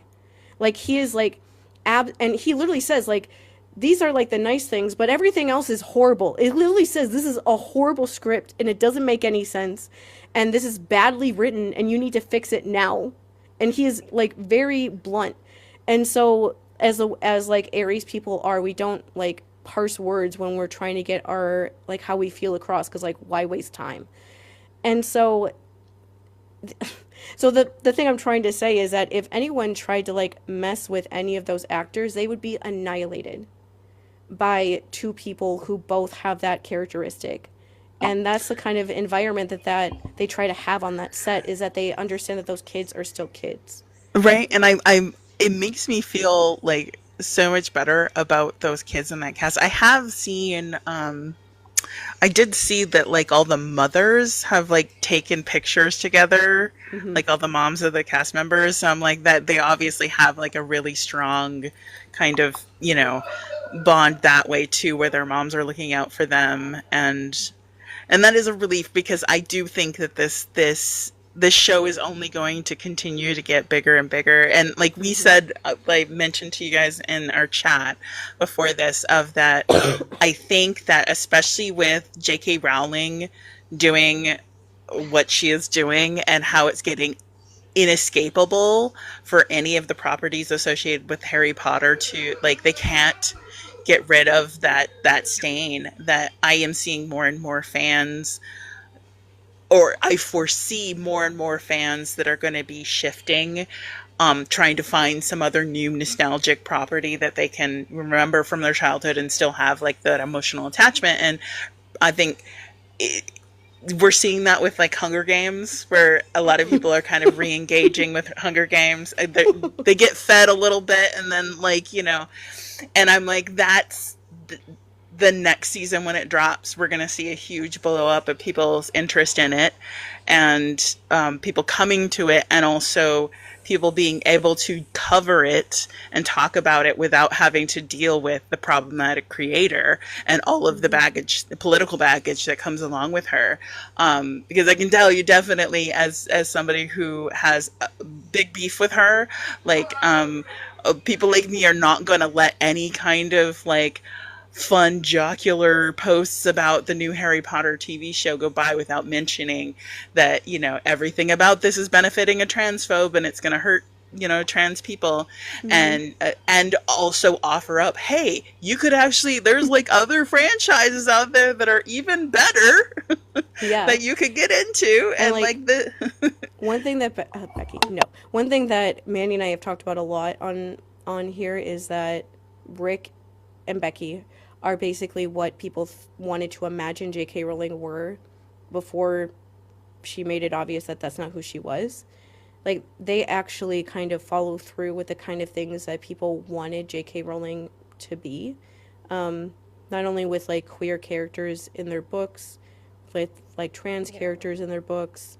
There's there's lesbians, pansexual people, trans people, non-binary people, gay people who are children. They're all children. Like Nico figures out that he is gay when he is 14, and he's like one of the youngest characters in the book, and he figures it out first, and he is like forcibly outed, and you are so angry that that happens to him, in that book series, because and it's purposeful. You're supposed to be upset, you're supposed to be like enraged when that happens to him, because making the point like don't out people. Like Rick was a middle school, high school teacher of Greek mythology in San Francisco. Like you Hmm. don't think that he literally says that he basically like adopted kids that were trans, that he was like the English teacher that those kids would go to and talk to when their parents were kicking them out of their house. And that's where that kind of stuff came from with them. And so they advocate for those sort of things. Like when the election happened, Becky posted that they donated a bunch of money to the rape crisis center in Boston where they live now. And I'm like, that's literally the exact sort of response, if you have money like that, you should have right now.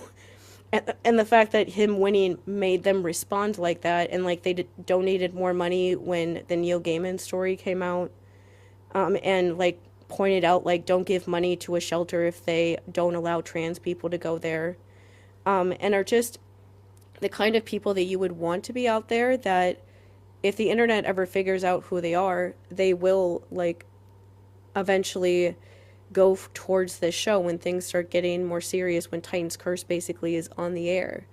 And that's why I worry about this kind of stuff that's happening right now, like exploding on like a bigger level, Because overall, the I guess the thing with this whole situation with Becky that made me upset, that made me want to talk about it, besides the fact that it happened, was that she, at some point, she came back and basically said like, I talked to Disney and Disney is like investigating what happened.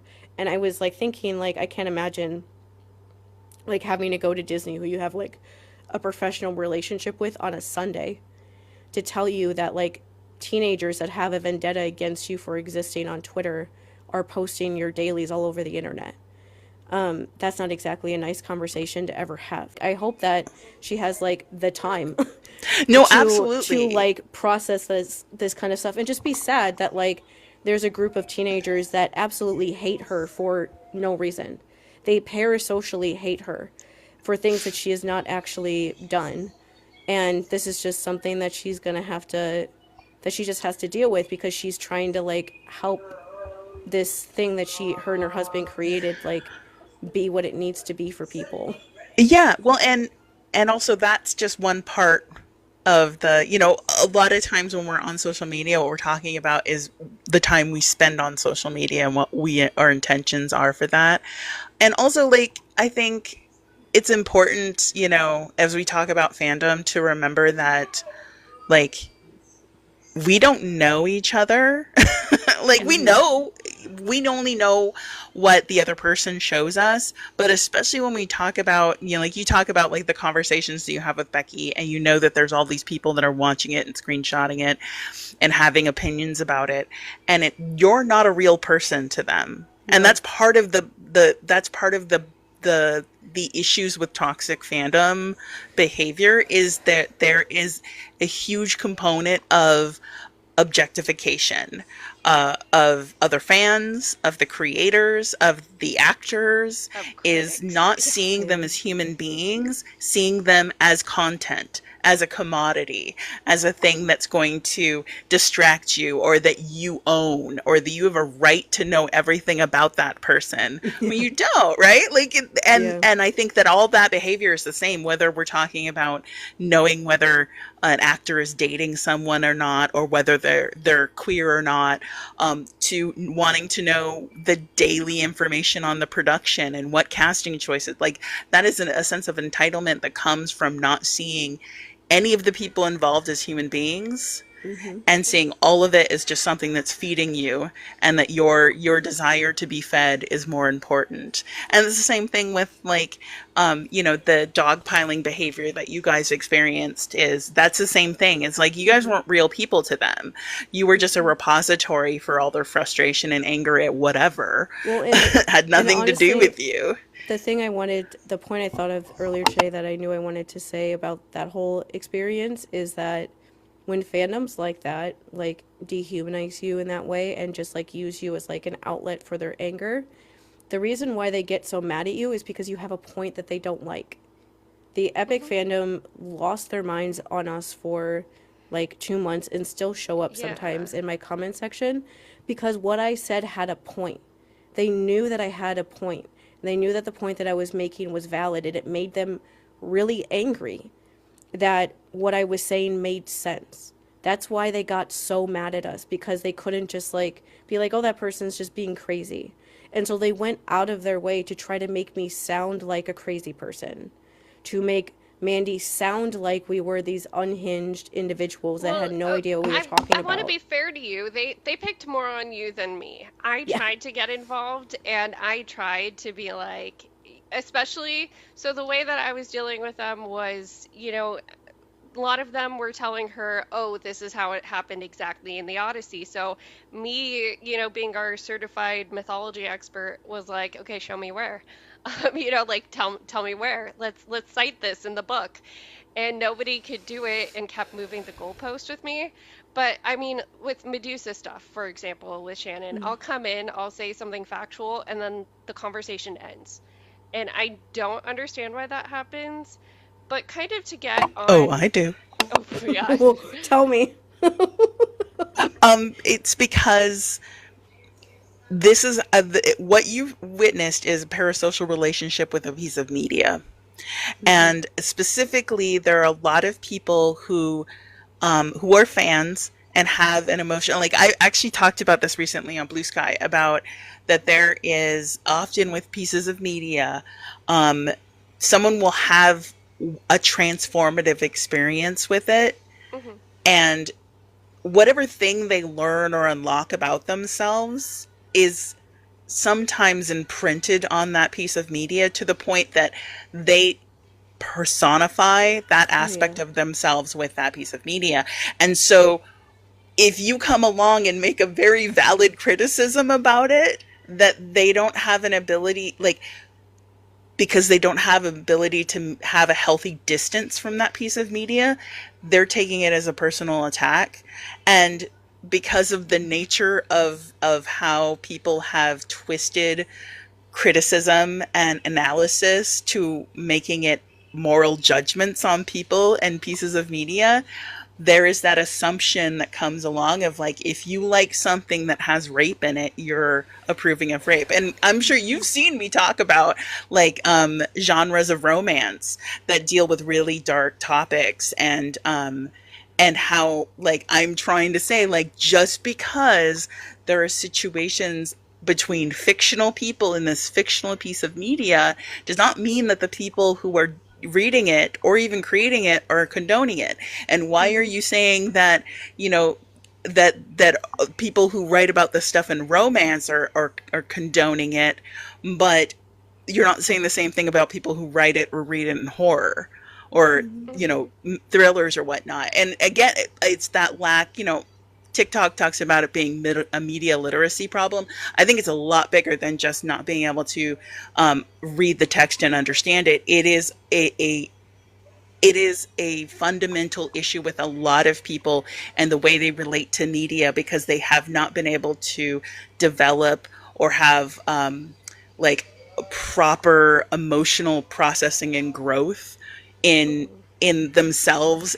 They're doing it through media, they're doing it through Hmm. relationships they have with other people, and so they're not able to like understand that the reason that they have this deep intense, you know, attachment to Harry Potter is because that was the first, you know, fandom in which they were able to explore their gender or their sexual orientation. And now they've like associated this like integral part of themselves, and of them, you know, their idea that because they're a Gryffindor, that makes them a good person, to find, you know, to try to like hold on to these things and not allow themselves to grow beyond them is causing detriment to themselves, as well as making them a toxic and terribly abusive person to other people.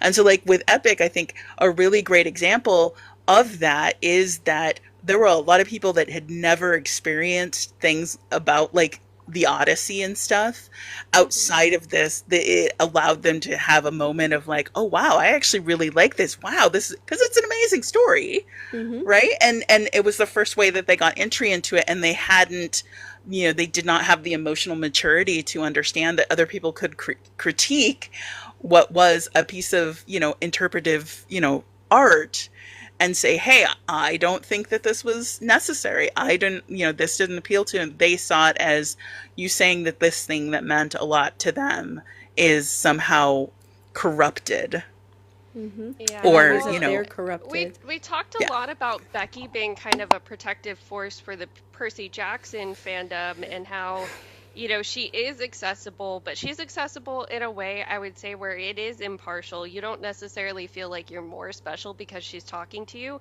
because Mm-mm. she'll respond to people that aren't even talking to her in English and just like Hmm. press the translate button and talk to them. So you know she's not picking favorites, but with Jorge and Epic the Musical, because he built this entire thing with the fandom, I think there's an extra layer to it.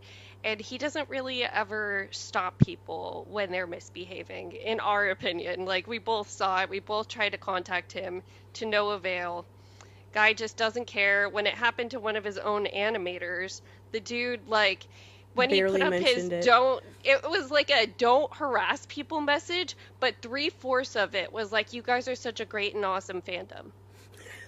Yeah, I Right? Like I've I seen come creators like that. They don't know how to handle it. And I no. think to some extent, especially because his entire platform is dependent upon that group of people, there's probably a great deal of fear on his part that if they could turn on him and then he Okay, would lose. that is something that I wanted to bring up is that I felt like Nostradamus because like a week or something ago, Becky, I keep calling you Becky. Mandy and I were talking about something to do with child actors like we do, and like worrying about the ways that like their fandoms could like turn on them when they get older and they like make choices in their life that like these fans that have parasocial ideas about them think that they shouldn't be doing. That kind of a thing that happens with a lot of young people in Hollywood.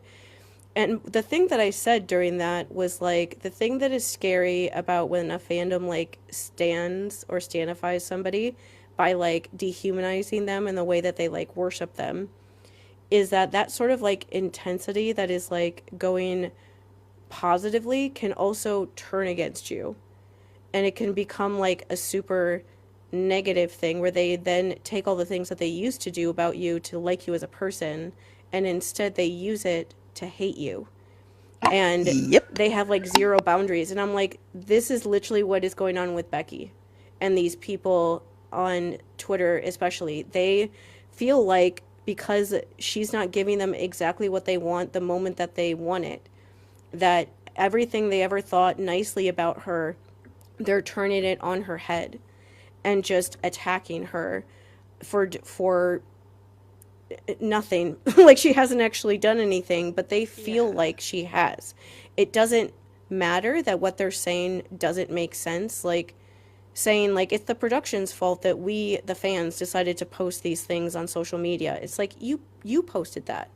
Like you chose to post that here instead of on like Discord or something. That's definitely at least bare minimum your responsibility for choosing to post this in this way. Even if somebody gave you access to it, you're not like helpless. It didn't like just trip and fall and end up on Twitter. Like you chose to do that. And so blaming her for their actions because I was helpless in doing this because you won't give me what you want, even though she is 2 weeks ago told them that I don't like this either, but this is just how Disney does marketing. It just shows that it never actually matters who you are and what you're actually saying. Like the way like the epic musical people talk to me is like it doesn't matter who I actually am Right. and what I'm actually saying. No matter what I say and what I do, they will find a way for me to turn to be a bad person because they don't like the idea that Jorge wrote a musical about sexual assault and violence and wrote it in a really freaking weird way. There was a female abuser that he said was like a child that was innocent and didn't do anything wrong. And he suddenly made all of the male people at the end crazy gang rapists. That is mixed messages at best, and they don't want to admit that, like that he might not be that good at writing because they had this experience of, like you said, of learning about the Odyssey. Like one of the things that I think will be fascinating about season 2 of Percy Jackson is that Sea of Monsters is the Odyssey, and I like their version of the Odyssey adaptation better because Percy talks so much crap about Odysseus in that book. Oh, I'm so He's excited. he's constantly talking about like what is wrong with Odysseus? Why did Odysseus hurt um Polyphemus. Polyphemus? Why did he do that to him? He purposely leaves Polyphemus alive, letting him think that Polyphemus beat them in a fight because he feels bad. He doesn't want to hurt him. Like he almost dies because he doesn't want to hurt him because he's like, yeah, he literally says in the book like, yeah, if somebody showed up on my island and blinded me, I would hate them too. They shouldn't have done that. And and so it's like that entire book is just talking mad crap about Odysseus and the decisions he made the whole time. Tyson is a human little angel and he is a cyclops. The entire storyline in that book is Annabeth and Percy not getting along because Annabeth is thinking that Tyson is a monster because he technically looks like one, and her understanding that Cyclops aren't all bad, even though one that she interacted with was bad. Like and they even like talk about like the anti-indigenous themes that are in the original Odyssey, where Percy's talking about like we're showing up in this guy's island and just like ruining things. I don't want to do that. and like acknowledging that like people did that in the past and I don't want to do that again. And I think that it'll be really interesting for Epic fans because there's a lot of crossover between Epic and Percy Jackson fans to see if the Epic fans that only know of the Odyssey through Epic watch their version and are like, what do I do now? If they like that if they like that more nuanced way of looking at things better. It's like it's easy to like think that Jorge's version is the best when that's the only one you've ever really interacted with. Well, And you and don't really allow yourself to look at I anything get else. so mad that you got so much smoke for your take when nobody took the second half of it, which I've been saying is that the reason why you have to have this huge villain song, you have to have this villain song where they go into explicit details that make everybody cringe, is because you made your Odysseus such a terrible person.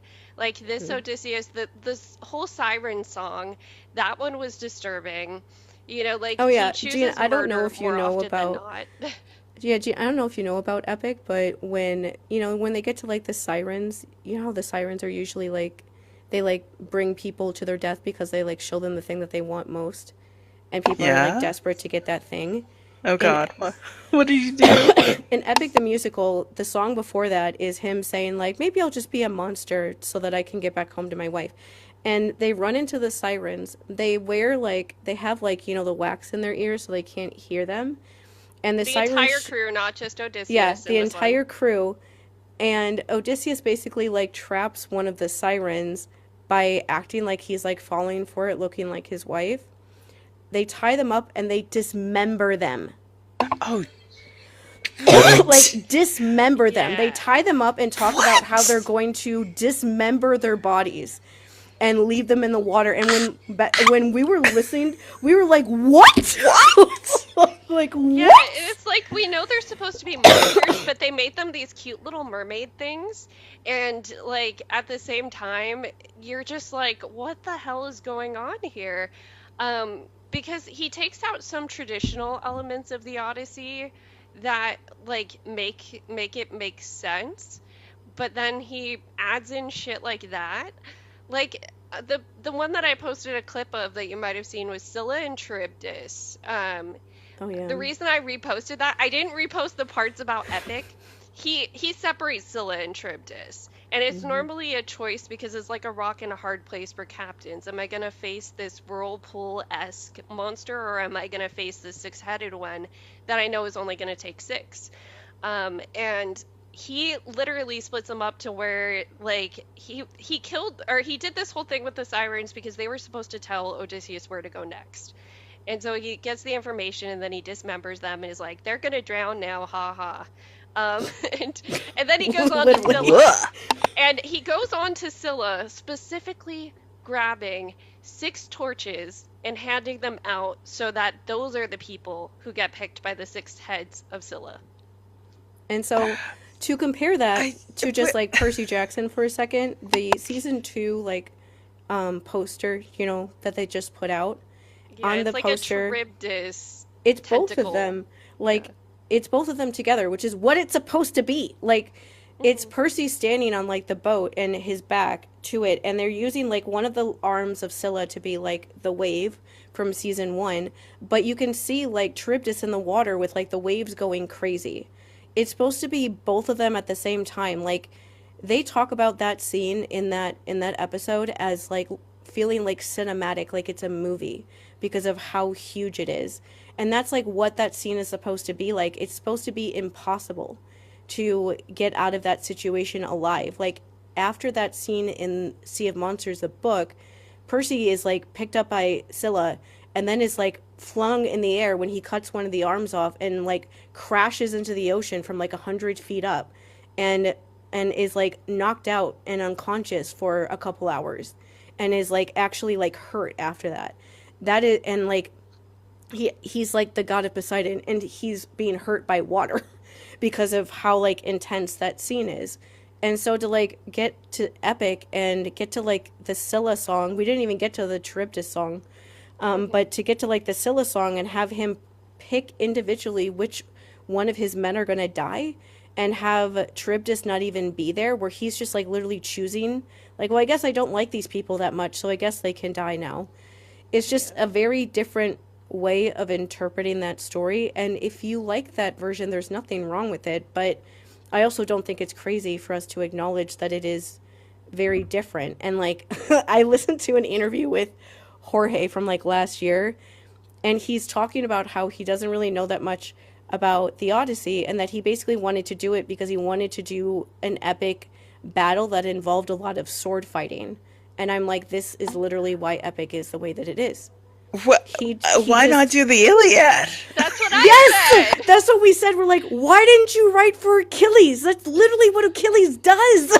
Yeah. So Right? Like there's like a whole section that's just like, He and said that then he this was guy died, and then that guy died. he said he Yeah. was going to do the Iliad and then decided not to, and I was like, why? That is like, if you want to write a story about like a big strong tough hero guy going on like a murder path because of like the patriarchy, and he started writing that story when he was like 21. I can understand why a 21-year-old would want to write a story like that and find it really fun. And so, if you want to write a story like that, like, go ahead. Like, those kind of wild, like, mega acro, like, action movies are still fun for me to watch, even if they're also ridiculous. That's part of the fun. Like, the Fast and the Furious exists Totally, for a right? reason. And so, like, Exactly. but like, why are you doing it with Odysseus? Like, why not have like Achilles canonically just goes on like a war path. He refuses to fight because he's just mad at his ego. Like, he's mad, like, you just don't like me. The So I'm not gonna choice. fight for 2 weeks and watch everybody die. Like, that's like in the story of the Iliad. Like, why not just do him? Well, the choice. I mean, to me, the choice is very obvious. Like, that there is a level of pretension that we all have when we're 21.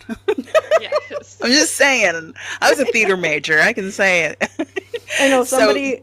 yeah. One of the epic people was in my comments that was like evangelizing for him, and um, one of the things that I keep saying that they said, they're like, Jorge is a master at his craft, and I was like, he's 26. I was like, if I peaked like creatively at the age of 26, I would like just jump off of a cliff. Like, the idea that at 26 years old that is the best thing that I could ever Oh write, my like, gosh, yeah. what am I doing? Like, Well, why do and I like, exist I mean, anymore? in all fairness, like that is again, that's people kind of like trying to attribute, say that he is so great there he's beyond criticism, or his Yeah. work is beyond criticism, right? Yeah. Mhm. And it's just, yeah, but wow. Oh, well, I have to get my kids ready for bed. Yeah, I have to get But mine ready for I bed. was going to say this whole conversation, well, this part of the conversation made me think, like, if you ever want to talk about Cersei, Madeline, I know you guys read, We're gonna read that because I I have love to. it. I have to read how Madeline Miller thinks sexual abuse happens. I have to read it because I'm still not sure that she realizes that she had Achilles get raped. Um, Well, that's what's so interesting. Like, I keep, like, I can't get past it. I've tried reading Song of Achilles twice, but like, and it is one of my own trigger things. Is in the very beginning, there's a description of a character that has an intellectual disability, and the way that they're described, just I can't Yeah. get past. It like makes me so angry that I can't mhm. read past it. So I'm like, but when I see you guys talk about like the way that it handles sexual assault and stuff, I'm like, this is fascinating compared to the way that it's handled with Cersei, because like it doesn't shy away from it, but it might, part of the aspect might be because she's writing about a woman experiencing it, which Mhm. I think there are a lot of people that struggle to deal with it when it involves men. So I don't know, or if it involves a woman sexually Yeah, assaulting a maybe it man, was that because there's two very coercive instances that happen in Song of Achilles that just rubbed us the wrong way, that they go unmentioned, just they Yeah, happen and that's it. basically like Diadamia. The part with her in Song of Achilles is when Patroclus shows up there when Achilles' dad tells him that he hid him there when they're trying to avoid him having to go to the Trojan War. He shows up there, and Achilles is like in disguise, like pretending to be a woman, and he finds him there, and because the story is like supposed to be like a love story of them, Achilles tells him that he was forced to have sex with the Diadamia girl because she is pregnant, but that they forced him to, and I forget what the reason exactly was of why they were forcing him to, but either way, he literally says he didn't want to do it. And he tried to tell them no, but he, like, couldn't. And I read that, and I was like, that's rape? Like, that's rape. If you have a character saying, like, I didn't want to have sex with this person, but they made me because of, like, pressures from, like, outside people. Like, it was, like, a situation of, like, if he didn't do that, they weren't going to let him stay or something like that, where he was, like, in danger. And that's And I so... was like, that is rape. And he tells like Patroclus about that. And then in the next scene with that girl, Patroclus is thinking about like, oh, Achilles is being so mean to this girl, he won't even look at her. And I'm like, she raped him. Well, okay, and I think the Song of Achilles was her first novel, right? Yeah. Okay, because I'm very curious about what you guys will take from Cersei, because I like knowing that there's a lot of the way that in Cersei, the way that like sexual assault is discussed. Like, I'm like thinking about it now, where I'm like, she may have chosen to write Cersei to address those things, because the way that she talks about it, like I don't know, like I'm like, the way that it is discussed is because we're traveling with Cersei through her life from her birth to, and so we get to see things through her perspective, and you definitely see, like, despite the fact that she's, born fully grown and all that, that like there is definitely like a youthful lens to the way that she looks at how nymphs and stuff are sexually assaulted regularly, by mortals and gods alike. And like, but there is a tone to it where it is very obvious that as we go along, we see how like Cersei herself starts to understand like the nature, the misogynistic nature of how these systems are set up. So even as she starts to understand how her place is very like it plays a lot with like themes of misogyny and classism, but using like the gods and stuff as like the different classes and everything. But it definitely, so it builds towards, to the events that cause her to turn men into pigs. And I thought it did really well with showing how, a young woman who has like a selective amount of social power to think, she can look down on other women who are very obviously being sexually assaulted and kind of passively going along with the lens of the men around her, going, well, that's just what they're for. And then like going through the journey of learning, oh no, like it happens to me too. It happens to any woman. And like every woman, whether she's a goddess or a mortal, is going to go through this because this is a patriarchal world and this is what's done to us. And so I'm very curious as to see what you guys think. And I would love to talk to you about it after you've read it, because it is like, it is one, like I have this, this is my autistic brain of like, if I get like what I think is like the perfect bite of something, be it food or media, I'm hesitant to go back to that well again because I don't want it to be ruined. And I think that's also part of my block when it comes to Song of Achilles, is like, I'm like, I like Cersei so much, I don't want Madeline Miller to ruin it for me. Dude, I know, like Madeline Miller is supposed to have a book about Persephone come out this year. Like, people have been attacking me a lot for Medusa, but like, dear God, when I don't even talk Persephone about things Persephone. go out there, they might come after mad. Mandy, and like my brain might explode from watching people treat her that way.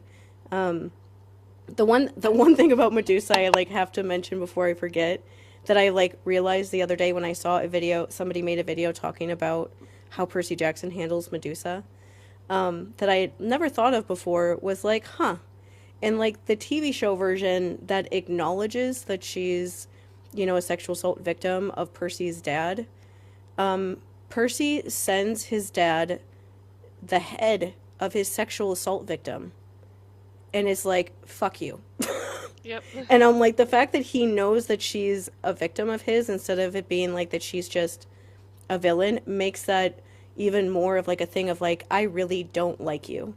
And the fact that after that, his like Athena attacks them and like punishes them for doing that is like, this is like actual life. This is like what happens when you tell somebody like, hey, the way that you treated that person wasn't nice. They punish you for saying that instead of like acknowledging anything that they did that was wrong. And I'm like, that's wild. And so whenever this stuff comes up, I'm just like, okay, I want it to be good, but it's also like absolutely terrifying. That's why I've never read any like Medusa like book. Like I remember when I posted asking about it, you were like, what if you just write it instead instead of reading something that's not as good? And I was like, yeah, That's because always like, right? That's fanfic. That's my Yeah. motivation for fanfic is like, why just write it. there's all these stories, these books that people mention that they say like handles Medusa really well, but I'm absolutely terrified to read them and not like them the same way that other people do, because there's just certain things that I think if you've experienced any of that stuff, it's just there's certain things that you just like cannot get past. Like with you and with Song of Achilles, there's like certain things that just are like too triggering that I just am like, no, I can't Right, do and that's this. why, like, I think too, there's a point in that can be the impetus for creating like fanfic, or creating any kind of art is when you know what you want to get from that story. So, like, you know that character enough that you know the things that you want to get from her story. You might as well just write what you want to get, because there are going to be a ton of other people that also need that specific story. Because I can recommend like really good like I really liked, oh, I don't remember the name of the author right now, but Stoneheart is Yeah. really good. I really enjoyed it, but I also felt like it had a very specific thing it was trying to do, and that doesn't necessarily cover all of the aspects of things that you could say with or about Medusa. So, like, especially because she has become kind of uh, this source of resonance, and I'm not going to think of the right word, resonance for survivors. Like, no two survivor stories the same.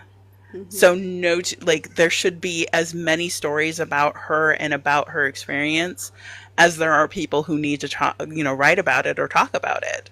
So that's why I was like, yeah, write it, do it, because like, why try to like, find something that or written by people who don't know you and don't know exactly what you need to get out of that story, rather than just, you don't have to publish it or share it. You just write it and get Yeah, it out and Mandy. get it your exact thing that you Oh want gosh. it to Yeah, be. Mandy. Why don't you just write it? The look of guilt on my face, like I'm glad you did not just see it. I mean, if you Anyways, need me to be that person to be like, Mandy, why This haven't is you like written a it? trio Come on. where give like me until the summer. where like I tell you to like start a YouTube channel and make like a podcast. I tell you to like write stories about Persephone, and you guys just tell me, I don't even know what you tell me, to stop Right thinking that about your everyone hates me. Medusa myth. But But either way.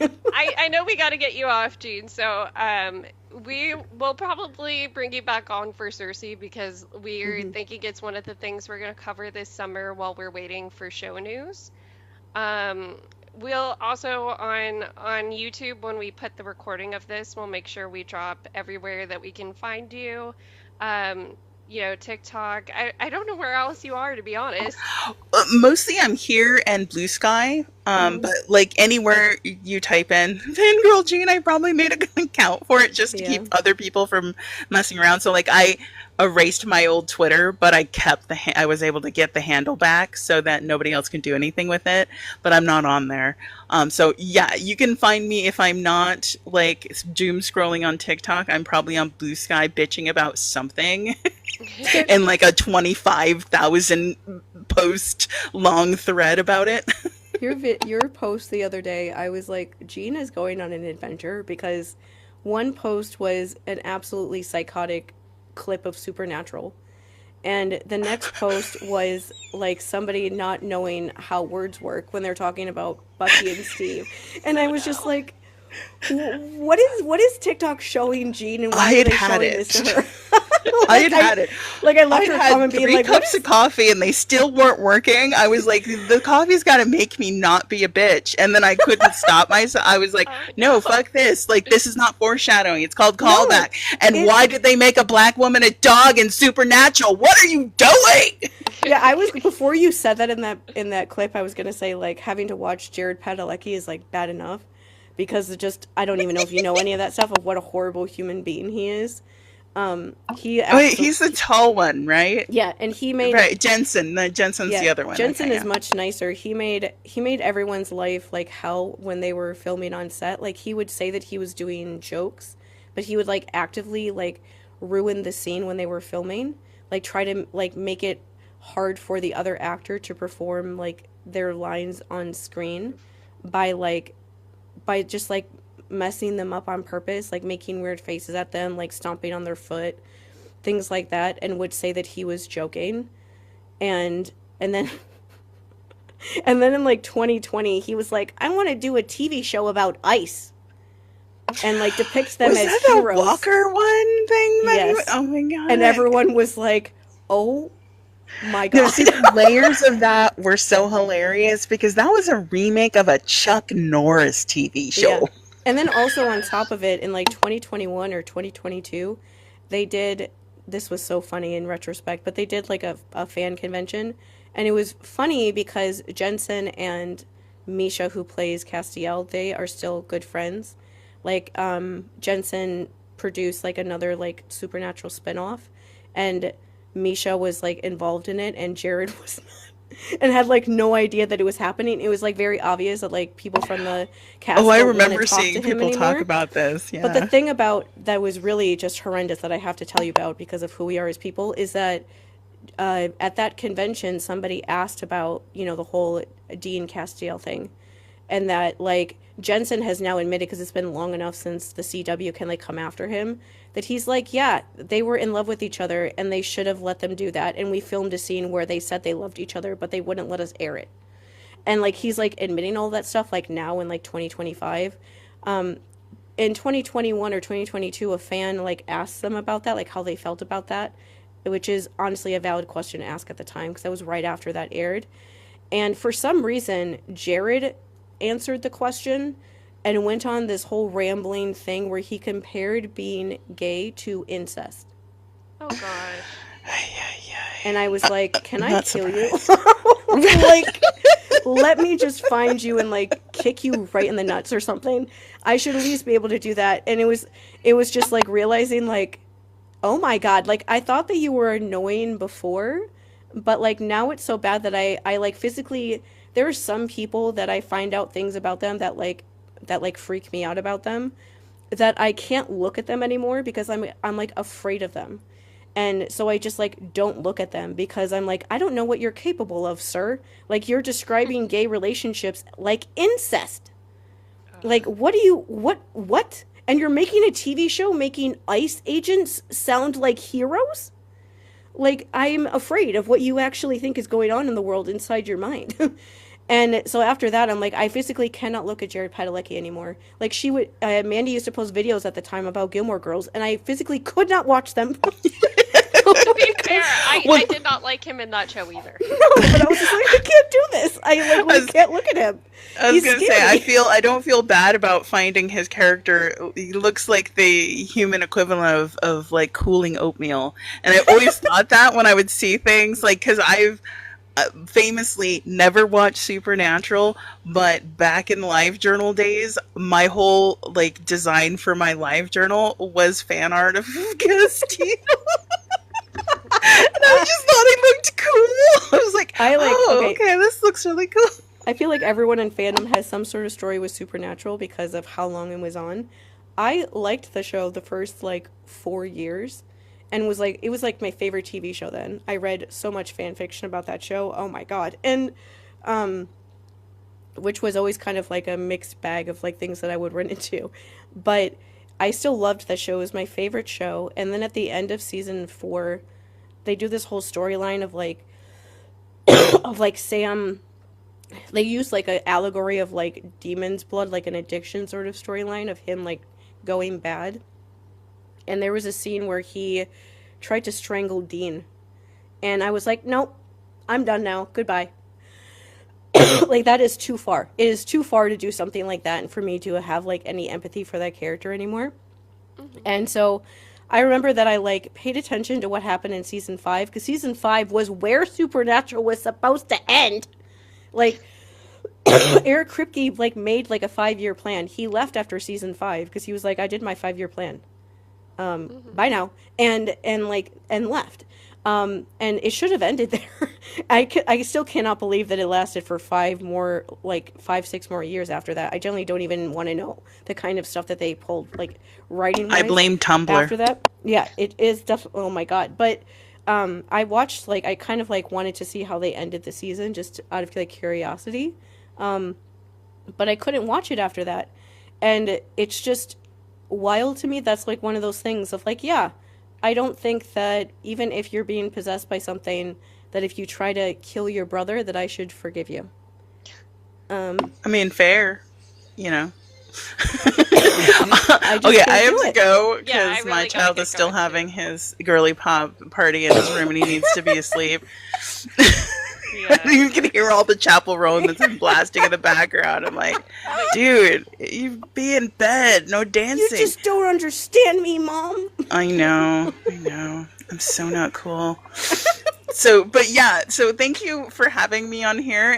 You know, even though technical difficulties made it weird, I'm like, do I need to go on live by myself a couple times so that, Apparently. and right, I will do my homework. I'm just picturing now, like, tomorrow I'll find you on live just, like, staring at the screen. No, the first time that I went on and I was trying to set it up, like 4 people joined, and I'm like, Yep. what? Hi. What? There's always a Yeah. bunch of people that join when you first start, and you're like, who are you? Like- Randos will start, come in, stay, sometimes leave immediately. You'll get used to it. Yeah. Well, anyway, I look forward to talking to you guys again, and thank you again for having me on here. And yeah, you can find me anywhere under Fangirl Jeanne. So thanks. No problem. All right, have a good Bye. night. Bye. Alright. Really quick to wrap up here with the two of us. So for next week, we were thinking of talking about Zelda Breath of the Wild, specifically the character development within that. We'll tack on like the Tears of the Kingdom stuff at the end because there's not a whole lot of character development in the through line of those, like, of the story, at least in my opinion. But it's really Zelda's character development that I met, like, that's the part that I love about Breath of the Wild that I definitely want to talk about, and how Link fits into that because I really like how they did their relationship in the game.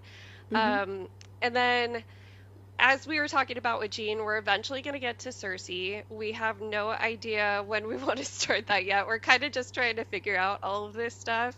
Trying not to copy Seaweed Brain too hard because they're also starting it. Yeah, I will say, like, oh my god. It's just funny that we talked about Odyssey stuff in, like, December. Yep. Way before, like, anyone else was, because we don't think about this stuff, like, that way.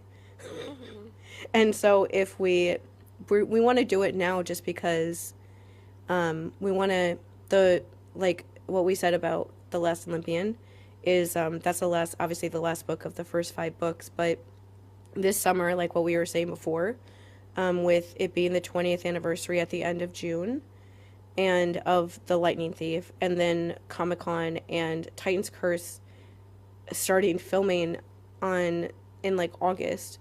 There's going to be, which is just, I don't even know what to say about that, but Yeah, it's gonna be busy summer. like there's going to be a lot of stuff going on. And so because of that, it's like, well, we might as well wait to see what they tell us at like Comic-Con and things like that, before diving into the next books, because they're going to talk about, even if we don't see like a full-length trailer by then, they're going to be talking about the themes of season 2 more, and those things are always good to like keep in mind when you're reading the books, because they have like very clear like story arcs that they're trying to do on the show that are reflected in the books. And so we're not wanting to do The Last Olympian until after that stuff comes out, to see what they tell us first and have that stuff in our mind before we read it, especially because, oh my God, The Last Olympian is so intense. Yeah. We're gonna read it probably like 2 chapters at a time because of how many things happen in that book. Like you need you need to only read it like a couple chapters at a time to like be able to process it all, because there's just, it's like, it should be like that. It's the last book, but it's just a lot. And so we'll read that, but we're not copying Seaweed Brain. We're trying not to anyway, yeah. But like honestly, at this point, it's also like a thing of like, so many people have talked about Cersei, and I'm like, I have to know how Madeline Miller wrote this book, because like what we were just saying, people talked about Song of Achilles like it was this really great book, and I was so confused. I know we both were when we were reading it, like, what? When does the good part happen? Like, this isn't that good. I thought that it would make me cry for a really good love story and all that kind of stuff, and that kind of thing didn't happen. And so I was so confused that I'm like, well, now I have to read Cersei, because that book has like 35 trigger warnings, all involving like incest and rape and things like that. And so I'm like, I have to read this and find a way to like get through this book, because I just have to. Like, when people keep bringing up a book as like a good like depiction of these sort of things, I have to try to find a way to like read it, or watch it or whatever, to see if I think that if I agree. Because you never know. And like, people who are victims of that have said that they really like that book. Yeah. And so that is like a good sign, but it's also a thing of like, there are people out there who think that Hold Them Down is a good song, who are victims too. Yeah. And so like, everyone feels differently about everything depending on what you actually experience and what that thing makes you feel. And so I just want to know, because I want, like I kept saying that when we were reading Song of Achilles, like, I want to like Madeline Miller. Yeah. I like want to like her because everybody really likes her. She writes like Greek mythology adaptations that genuinely sound really interesting. Yeah. We have to read the Persephone book whenever she actually publishes that. We will. That's not like it's like a physical impossibility for us not to. And so we have to. Are you kidding me? But it's like a thing of like, I want to enjoy her the way that everybody else does. And so Jeanne really liking it is a really good sign. And so I'm hoping that I feel the same way about it. And thank God that between 2011 and 2018, somebody like hit her over the head about consent. Yes. Well, I gotta go. I gotta get William to bed. But yeah, we'll be back on next week for our Legend of Zelda, the new sequel ones specifically, and I'll talk a little bit about historical Zelda too. So, yeah, we'll see you guys next week for our Zelda episode. If anybody wants to do a guest spot, please message either of us on social media, and we'll talk to you guys next week. Yep. Bye. Bye.